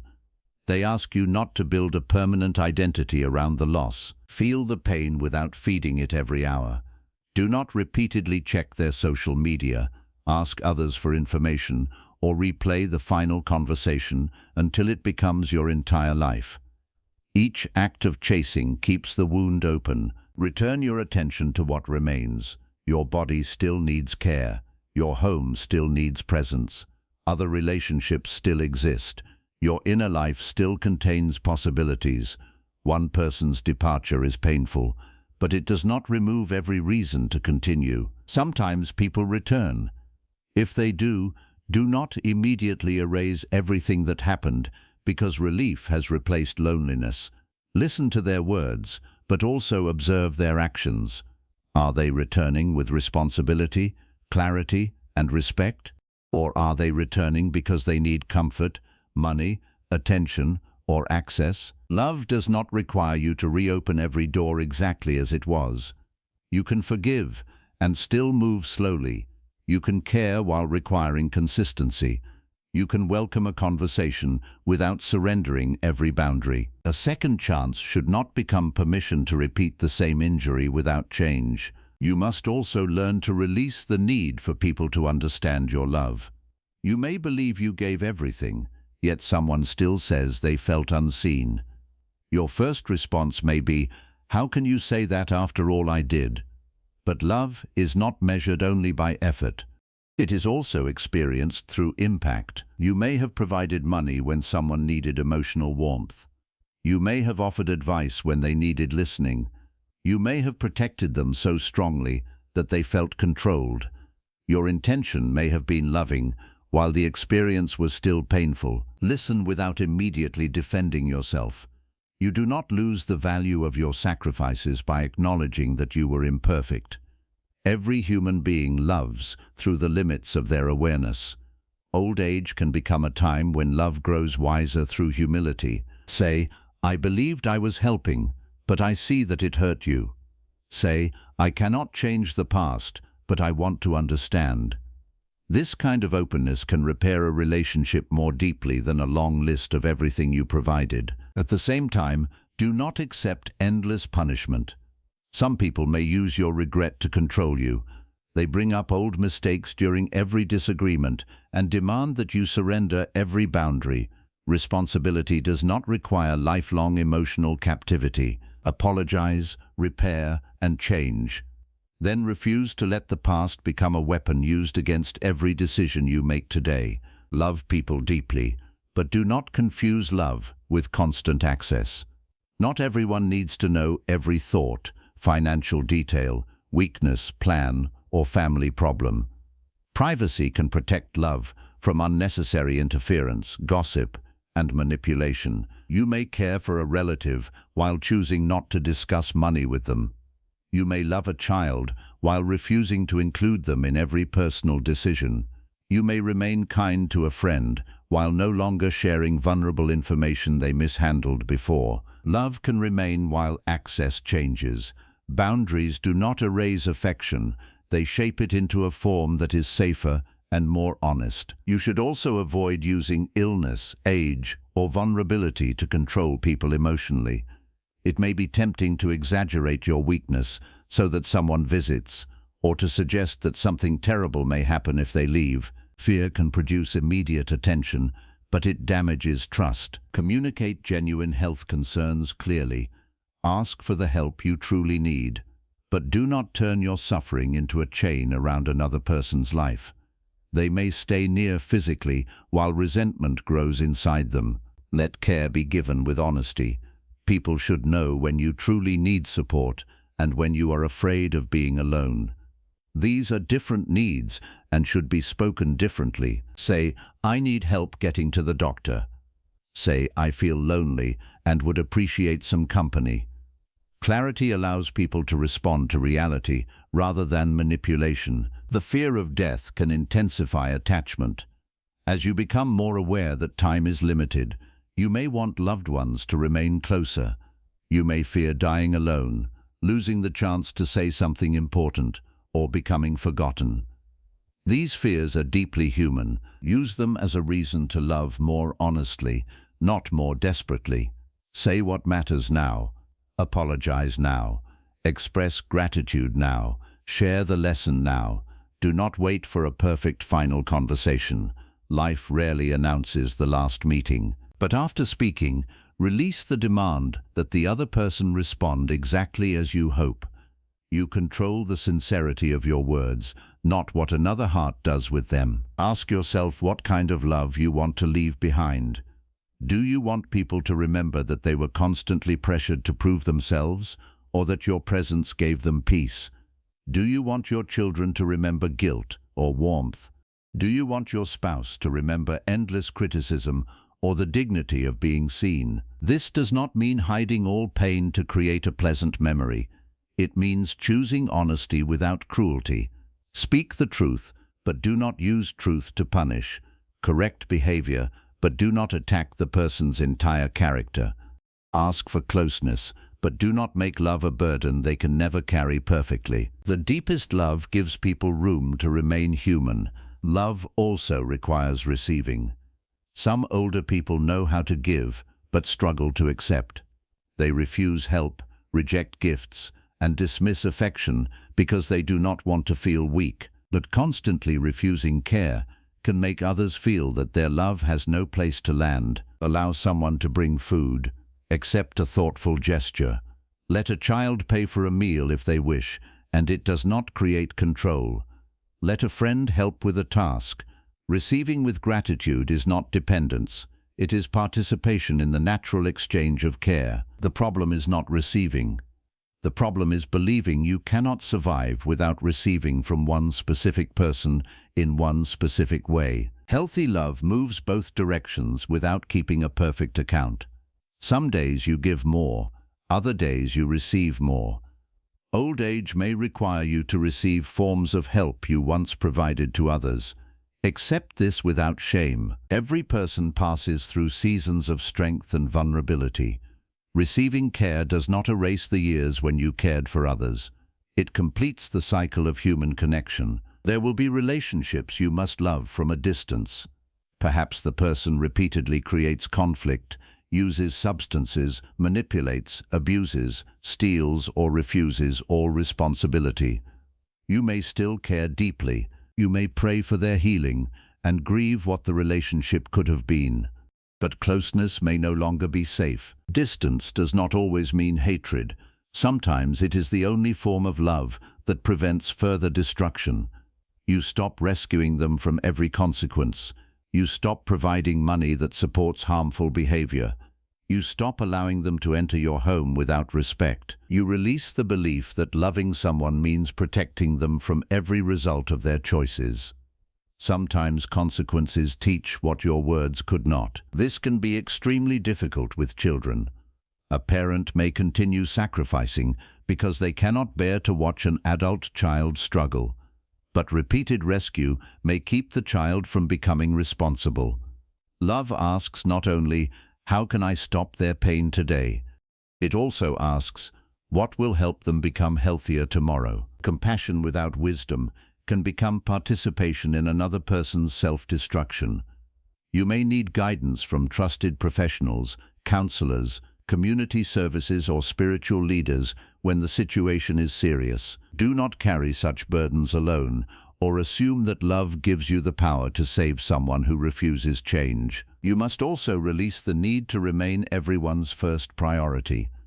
This expectation creates endless suffering because people's lives contain many responsibilities. Your child may prioritize a sick spouse, a young child, work, or an emergency. A friend may need to care for their own health. Your spouse may need rest. Not being first in every moment does not mean you have no place. Love is not always proven through ranking. A secure heart can understand that another person's attention may move without their affection disappearing. When you require constant priority, every competing need becomes a threat. You become jealous of grandchildren, spouses, friends, work, and even necessary responsibilities.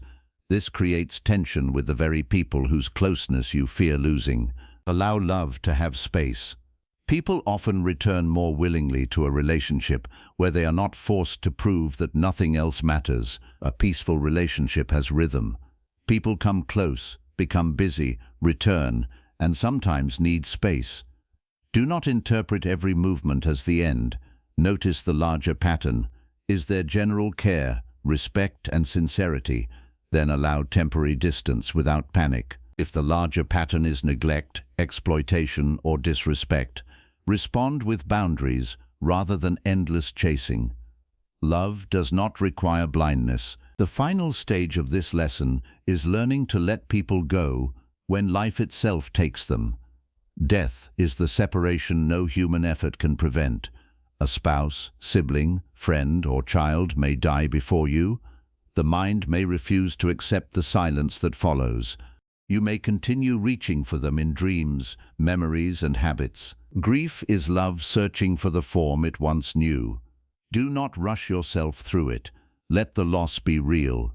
Cry, remember, speak, and seek support. But slowly, understand that your love does not have to die because the person is physically gone. Love can change form. It can become gratitude, memory, prayer, service, wisdom, or kindness offered in their honor. You cannot keep their body beside you, but you can allow what they gave you to continue moving through your life. Do not make the remaining years a punishment for surviving them. Living does not betray the person who died. Laughing again does not erase love. Forming another friendship does not replace them.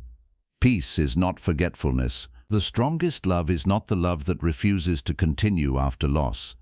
It is the love that carries meaning forward without demanding that time reverse itself. At the end of every relationship, whether through distance, change, or death, you are returned to yourself. This is why your inner foundation matters. If you have abandoned your own life to live entirely through another person, their departure can leave you with nothing. Keep your own routines, interests, friendships, values, and purpose while loving others. Do not disappear inside parenthood, marriage, caregiving, or friendship.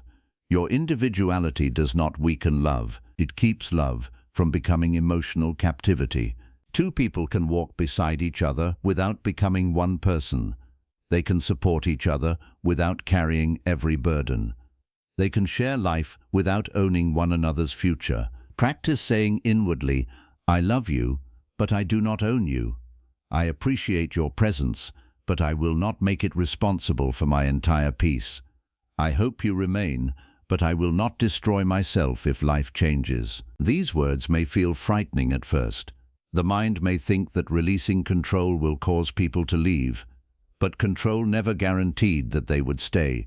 It only created tension while they were present. When people stay freely, their presence becomes more meaningful. When they leave, you grieve honestly without losing your entire identity. Love people while they are here. Notice them, listen, express gratitude, offer forgiveness where it is wise, repair what can be repaired, share meals, stories, silence, and laughter.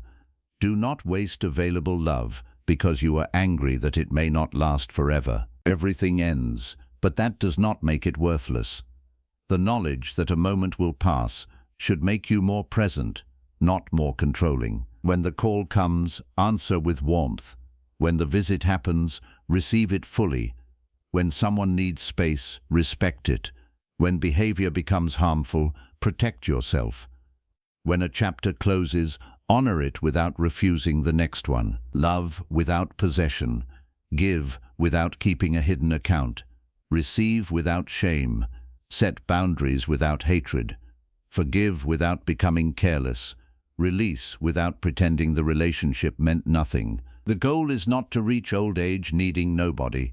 The goal is to love people deeply while remaining rooted inside yourself.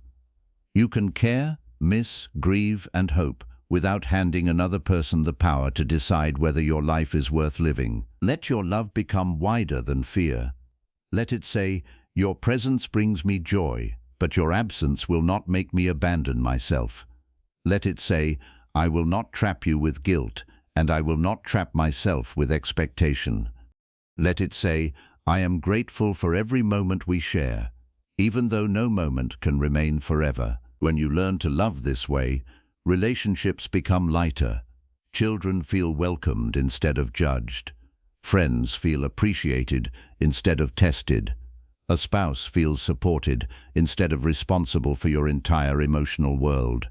And you become free to enjoy people without living in constant fear of losing them. Love deeply, speak honestly, hold gently.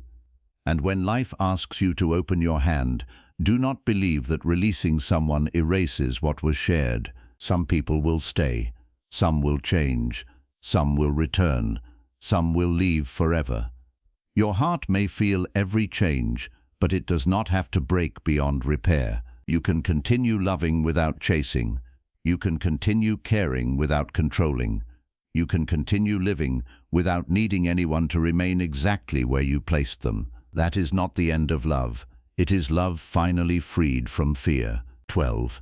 Become so peaceful that no one's absence can break you. The final freedom of old age begins when you stop allowing another person's presence or absence to decide whether your life feels complete. Your children may call or remain silent. Your spouse may understand you or become emotionally distant. Family members may visit, become busy, or slowly disappear from your daily life. Friends may stay close for years and then follow paths you cannot join. You may deeply love all of them, but if your peace rises whenever they arrive and collapses whenever they leave, your heart will remain controlled by circumstances you cannot command. This does not mean you should stop caring. It does not mean becoming cold, proud, or emotionally disconnected. The goal is not to reach a place where nobody matters. The goal is to love people without making them responsible for keeping your inner world alive.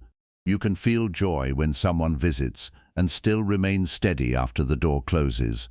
You can miss a person without believing that their absence has emptied your entire life. You can feel sadness without allowing sadness to become your identity. Many people believe peace will come when others finally behave correctly. They think, I will be happy when my children call more often. I will feel calm when my spouse understands me. I will stop suffering when my family appreciates my sacrifices. I will feel secure when my friends prove they will never leave. But this kind of peace is always postponed because it depends on other people meeting conditions they may never meet. Even when they satisfy one expectation, the mind quickly creates another. A child may call today, but you begin worrying about when they will call again. A relative may visit, but you become hurt because the visit was too short.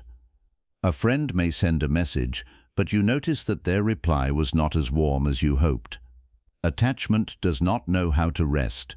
It receives something and immediately fears losing it. Buddhist wisdom teaches that true peace cannot be built on impermanent things. People change, relationships change, health changes, homes, routines, and circumstances change. Anything that can change cannot safely carry the full weight of your happiness. This does not make relationships unimportant. It means they should be loved as gifts, not held as guarantees. When you place your peace entirely inside another person, you give them power they may not even know they possess. A delayed response can ruin your day. A forgotten occasion can awaken years of resentment. A small disagreement can make you fear that you will be abandoned. You become watchful, sensitive, and afraid because your emotional safety depends on what someone else chooses next. The other person may not be cruel. They may simply be human. They become tired, distracted, worried, or absorbed in their own life. But because your heart is waiting for reassurance, every ordinary human limitation feels like rejection. You begin reading danger into silence and disrespect into distance. Peace begins when you return responsibility for your inner state to yourself. Say, I cannot decide who calls, who visits, who stays, or who understands me, but I can decide what I will do with this moment. This sentence returns your power. It shifts attention away from the behavior you cannot control and toward the life you can still shape. You cannot force your children to make you their first priority. You cannot make your spouse recognize every unspoken feeling. You cannot prevent a friend from changing. You cannot guarantee that family members will remember every sacrifice. But you can choose whether their limitations become the center of every day. The mind may resist this because blaming others feels easier than accepting responsibility for peace. If your unhappiness is entirely their fault, then you do not have to change. You can wait for them to repair everything, but waiting can consume years. The other person may never understand the power you gave them, and your remaining life may pass while you stand emotionally outside their door. Taking responsibility does not mean denying mistreatment. If someone abuses, exploits, threatens, or repeatedly humiliates you, protect yourself, seek help, set boundaries, create distance where necessary. Peace is not passive submission. It is the ability to act clearly without allowing hatred and fear to control every decision. There is a difference between pain and suffering. Pain may arise when someone you love becomes distant. That pain is natural. Suffering grows when the mind adds endless resistance. This should not be happening.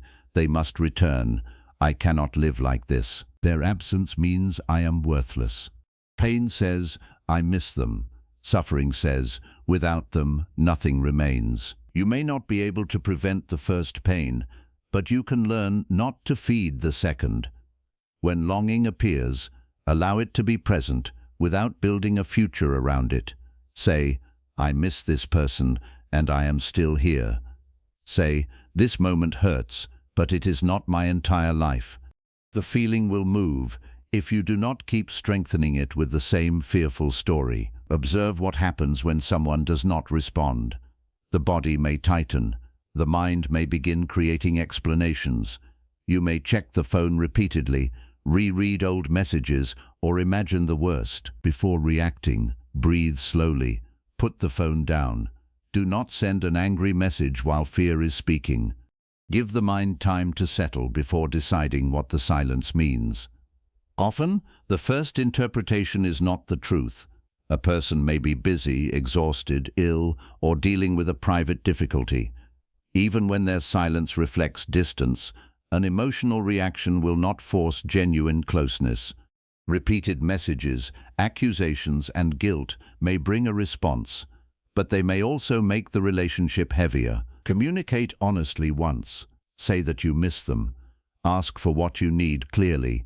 Then release the demand that they respond exactly as you hope.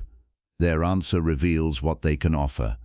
Your peace must not depend on forcing them to offer more. One of the hardest lessons is accepting that some absences are deliberate. A person may choose distance. They may no longer value the relationship in the same way, or they may believe separation is necessary. This can feel unbearable, especially when you spent years loving, helping, or sacrificing for them. The mind may begin searching for a way to make them return. You replay every conversation, write long explanations, ask others to intervene, or offer more than you can safely give. But begging someone to remain cannot create the love you are seeking. A person who stays only because they feel guilty is not truly close. Their body may return while their heart remains elsewhere. Express the truth, acknowledge your mistakes, and offer repair where appropriate. Then let the person choose. Respecting their freedom is painful, but it protects your dignity. You cannot own another person's presence. Even family bonds do not remove individual choice. If they leave, do not chase them until you disappear. Let grief come, but continue caring for your body, home, finances, and remaining relationships. Their departure may close one chapter. It does not erase the entire book. You may think, how can I remain peaceful when someone I love is gone? Peace does not mean you stop missing them. It means their absence no longer causes you to abandon everything else. You still eat properly. You still take your medicine. You still move, rest, learn, and notice the day. You allow pain to exist beside life instead of replacing it. A peaceful heart can hold more than one truth. You can say, I wish they were here, and I will still use this day.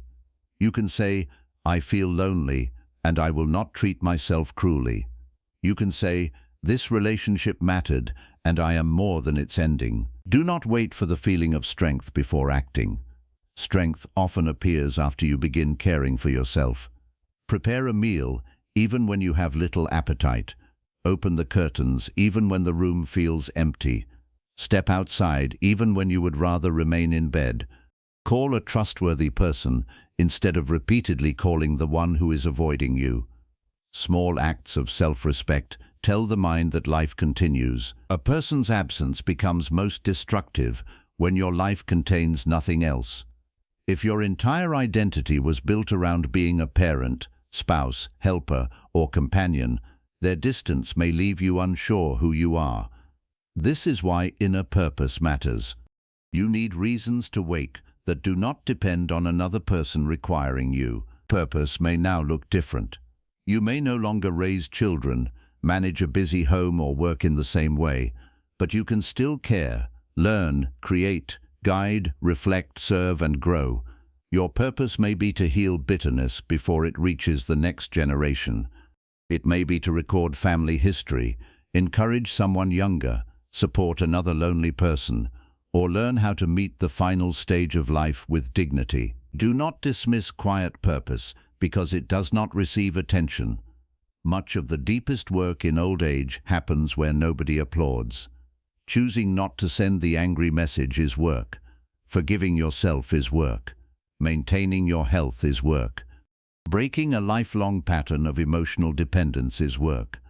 Becoming peaceful enough that your children no longer feel responsible for your happiness is a profound gift to them. When people know that your entire emotional stability depends on them, love can become pressure. Children may feel guilty whenever they enjoy their own lives. A spouse may feel exhausted because every private sadness becomes their responsibility. Friends may avoid contact because every conversation contains accusations about their absence. You may believe you are only expressing love, but fear may be hidden beneath it. Fear says, "Stay close, or I will collapse." Genuine love says, "Your presence brings me joy, but I will not make you carry the full burden of my life." This kind of love is lighter. People can approach without entering a courtroom. They can visit without spending the entire time defending why they were away. They can speak honestly without fearing that disagreement will destroy you. Your peace creates safety around you. When someone visits, do not waste the moment punishing them for their absence.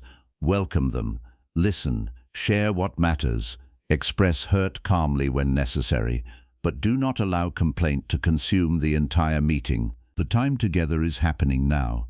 Do not sacrifice it to an argument with the past. Then, when they leave, do not let the closing door take all meaning with it.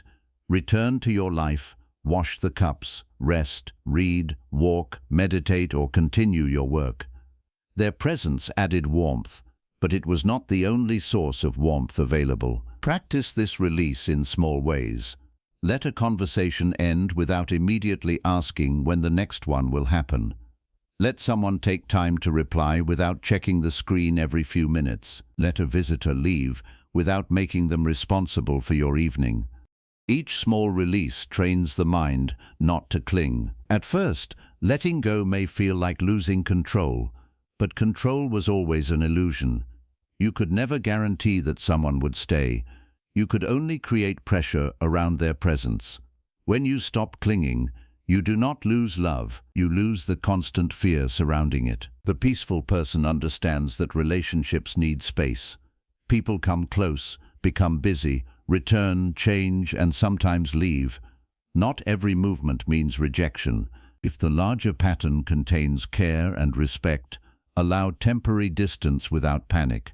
If the larger pattern contains repeated neglect or exploitation, respond with boundaries rather than chasing. This requires discernment. Peace does not mean making excuses for everyone. You must see behavior clearly.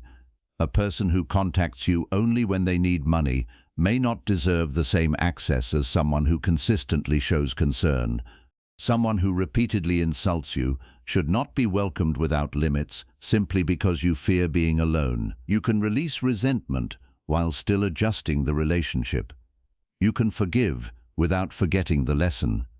You can love someone from a distance. You can wish them well without giving them another opportunity to disturb your home, finances, or health. A peaceful heart is not an unprotected heart. It is a heart that no longer needs anger to maintain a boundary. You can calmly say, "I will not accept this treatment." You can end a conversation without shouting. You can refuse a request without writing a long defense. You can step away without turning the departure into revenge. This calmness may confuse people who are accustomed to controlling you through guilt, anger, or silence. They may accuse you of becoming cold. Let them. You do not need everyone to approve of the way you protect your remaining years. Peace becomes stronger when you stop treating every opinion as a command. Your children may disagree with your choices. Relatives may misunderstand your boundaries. Friends may believe you have changed. Listen to sincere concerns, reflect honestly, and correct yourself when necessary. But do not surrender every decision merely to prevent criticism. You have limited energy. Do not spend it proving your heart to people committed to misunderstanding you. Explain once. Apologize when wrong. Then allow their perception to remain theirs. Another person's opinion can exist without entering the center of your identity. Ask yourself, what do I know about my own actions? Did you speak honestly? Did you act without unnecessary cruelty? Did you protect a genuine need? If so, let peace be enough. Universal approval is impossible. The person who requires everyone to understand them will remain disturbed by every conversation happening in their absence. The same principle applies to old memories. A person may be physically absent, but still control your present because you repeatedly replay what happened. You remember betrayal, rejection, harsh words, or the moment someone walked away. Years later, the argument continues inside you. Each repetition causes the body to experience the event again. You lose sleep, become tense, and carry bitterness into unrelated relationships. The person may no longer think about what happened, yet you continue giving them space in every day. Releasing the memory does not mean saying the harm was acceptable. It means refusing to keep paying for the same injury. Learn the lesson. Protect yourself from repetition. Seek justice where necessary. But stop expecting the past to return and behave differently. You may never receive the apology you deserve. If your peace depends on it, the person who hurt you continues controlling your life. Give yourself the closure they could not provide. Say, "What happened was painful. I did not deserve it. I will not allow it to define every remaining day." Forgiveness can be quiet. It may simply mean that you no longer rehearse revenge, no longer explain the wound to everyone, and no longer build your identity around being wronged. You remember, but the memory no longer commands your body. Sometimes you must forgive yourself. Perhaps your own choices contributed to distance. You may have been controlling, emotionally unavailable, harsh, or unable to listen. Old age can bring painful clarity because you finally understand how your behavior affected others. Do not deny it. Responsibility is part of peace. Apologize without demanding immediate forgiveness. Make changes without expecting praise. Listen to another person's pain without turning every sentence into a defense of your sacrifices. But after doing what you can, do not remain in permanent self-punishment. Regret is useful only when it changes how you live now. You cannot return to yesterday and become wiser earlier. You can only use today's understanding. Say, "I was wrong, and I am learning." This is stronger than saying, "I was wrong, so I deserve no peace." Self-hatred does not repair the past. It only creates another suffering person. Peace also requires accepting the changing body. Your independence may decrease. You may need assistance. Illness, pain, and fatigue can make you feel that life is betraying you. You may resent those who can move freely or become frightened that dependence will make people leave. Do not allow physical change to become proof that your life has no worth. Your body has carried you through decades. It deserves care, patience, and adaptation, not constant insult. Use the abilities that remain. Accept necessary support without shame. Continue participating in decisions about your life. Even when someone helps you physically, do not hand them your entire inner freedom. You can still choose how you speak, what you value, where you place attention, and whether bitterness will control the room. The deepest peace does not require perfect health. It is the ability to meet the body honestly without making every limitation an enemy. There will be frustration. You may grieve abilities you lost, but ask what remains possible today. Perhaps you cannot walk far, but you can sit outside. Perhaps you cannot prepare a large meal, but you can enjoy something simple. Perhaps you cannot travel, but you can still learn, speak, listen, and connect. Do not let the inability to live as before become a refusal to live at all. The fear of death may also disturb peace. As old age advances, you become more aware that people can leave not only through distance, but through death. A spouse, sibling, friend, or child may die before you. You may fear your own final separation from everyone you love. Buddhist teachings do not deny death. They ask us to see it clearly, so that we stop wasting life. Everything born will change and eventually end. This truth can feel frightening, but it can also make love more honest. Because time is uncertain, speak kindly now, apologize now, express gratitude now. Stop postponing peace until every conflict is perfectly resolved. You cannot prevent every separation. You can decide how fully you will be present before it comes. When someone dies, grief may feel like the complete destruction of your inner world. The room, routine, and future all appear different. Do not demand immediate peace from yourself. Grief needs space.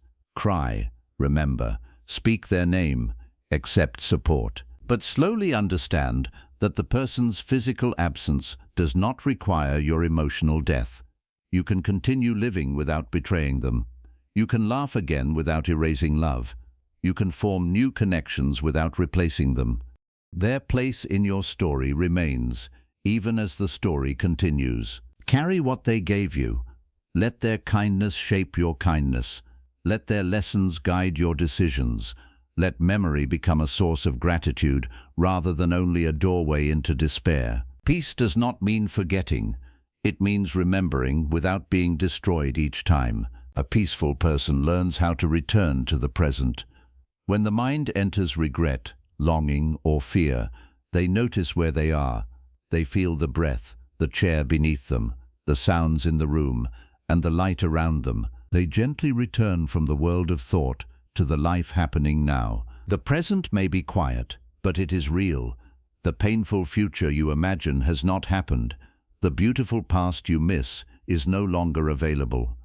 This moment is the only place where you can breathe, choose, speak, forgive, and live. Train yourself to notice what is still here. Perhaps one child remains connected. Perhaps a neighbor shows kindness. Perhaps you have a safe place to rest, food, a book, a view of the sky, or the ability to think clearly. Gratitude does not deny what is missing. It prevents absence from becoming the only truth. Do not say, "I have nobody," when there is even one sincere connection. Do not say, "Nothing remains," when you still possess awareness, experience, and the ability to make one meaningful choice. Pain often speaks in absolute language. Challenge it with accuracy. Say, "Some people have become distant, but I am not entirely without connection." Say, "Much has changed, but this day still contains possibility." Accurate thought creates space where despair once stood. Build an inner refuge. This does not mean escaping reality. It means developing practices that steady you when circumstances become difficult. Sit quietly each day. Follow your breath. Observe thoughts without chasing each one. Read teachings that bring clarity. Walk slowly with attention. Speak to yourself with patience. When sadness appears, do not immediately look for someone to remove it. First, ask whether you can sit beside it. Place your hand on your chest. Breathe. Say, "This feeling is painful, but it will change." You are not denying the need for support. You are learning that you can remain present until support arrives. There will be times when you should contact someone. Persistent hopelessness, severe isolation, confusion, or inability to care for yourself requires assistance. Seek medical, emotional, community, or spiritual support. Inner peace is not a reason to hide serious suffering. Wisdom includes knowing when the mind and body need help, but do not call the same unavailable person repeatedly as though only they can save you. Create a wider circle. Speak with family, trusted friends, neighbors, community groups, professionals, or spiritual companions. One person should not be forced to carry everything. Your peace becomes more stable when life contains several forms of nourishment: meaningful routine, physical care, spiritual reflection, learning, service, nature, and sincere connection. Then one absence hurts, but it does not remove everything. Become useful without making usefulness the price of love. Help where you can, but do not give money, labor, or emotional support only so that people will stay. If you secretly believe they must remain because I do so much for them, your generosity has become a contract. Give freely or do not give. Set limits before resentment appears. Allow others to solve problems they are capable of solving. You do not need to make yourself indispensable to prove that you matter. Your worth does not come from being needed. It comes from being alive, conscious, and capable of meeting life with dignity. People may need you less than they once did, but your value has not decreased. The role changed. The human being remains. Old age offers a rare opportunity to remove unnecessary battles. You no longer need to win every argument, correct every misunderstanding, or compete for attention. Ask whether the conflict will matter in a year. Ask whether being right is worth losing sleep and health. Many battles are simply invitations to hand away peace. Choose silence when words will only deepen disrespect. Choose a clear boundary when silence would allow harm. Choose forgiveness when anger has already taught all it can teach. Choose distance when closeness repeatedly destroys dignity. Peace is not one decision made once. It is a series of choices made in ordinary moments. You choose it when you do not check the phone again. You choose it when you stop explaining yourself to someone who refuses to listen. You choose it when you prepare food instead of remaining in bed. You choose it when you let a person leave without sending one more desperate message. Each choice may appear small, but together they create a mind that is no longer easily controlled. There will still be difficult days. You will not become completely untroubled. A missed call may still hurt. A memory may still bring tears. A holiday may feel painfully quiet. Peace does not mean never being shaken. It means you know how to return. You return to your breath. You return to reality. You return to your routine, values, and self-respect. You do not remain lost inside one emotion for the rest of the day. Imagine a tree in strong wind. Its branches move, but its roots remain. Emotional freedom is not becoming a stone that never moves. It is becoming rooted enough that movement does not become destruction. Your roots are not another person's promise to stay. They are the understanding that you can meet change. You have already survived losses, disappointments, illnesses, failures, and endings you once believed you could not survive. The person sitting here today is evidence that pain has passed through you before, without ending you. Remember this when fear says, "I cannot bear another goodbye." You may not want another loss, but you possess more strength than fear allows you to see. Strength is not the absence of grief. It is the ability to grieve without abandoning your life. Become so rooted in peace that another person's behavior becomes information rather than a command. Their kindness tells you the relationship is safe. Their neglect tells you to adjust expectations. Their disrespect tells you to create a boundary. Their departure tells you that a chapter has ended. None of these must decide your entire worth. Let people reveal themselves. Stop forcing explanations that their actions have already provided. Those who value you will show care in ways they can sustain. Those who repeatedly use you will reveal that pattern. See clearly without becoming bitter. Bitterness keeps you tied to the person you claim to have released. Each angry thought is another conversation with their absence. True release happens when their name no longer controls the emotional atmosphere of the day. This may take time. Do not force yourself to feel nothing. Simply stop feeding what you are trying to release. Do not search for information about them constantly. Do not retell the story to every person you meet. Do not imagine speeches you will deliver if they return. Redirect attention toward your own life. The energy once spent chasing can become energy for healing.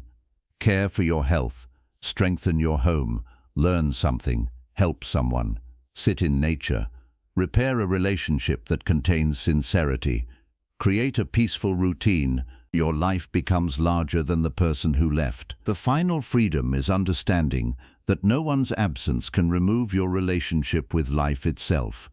People are important parts of life, but they are not the whole of it. The sky still changes, morning still comes, food still has taste, music still carries emotion, wisdom can still deepen. Kindness can still be given and received. You remain connected to existence even when human company is limited.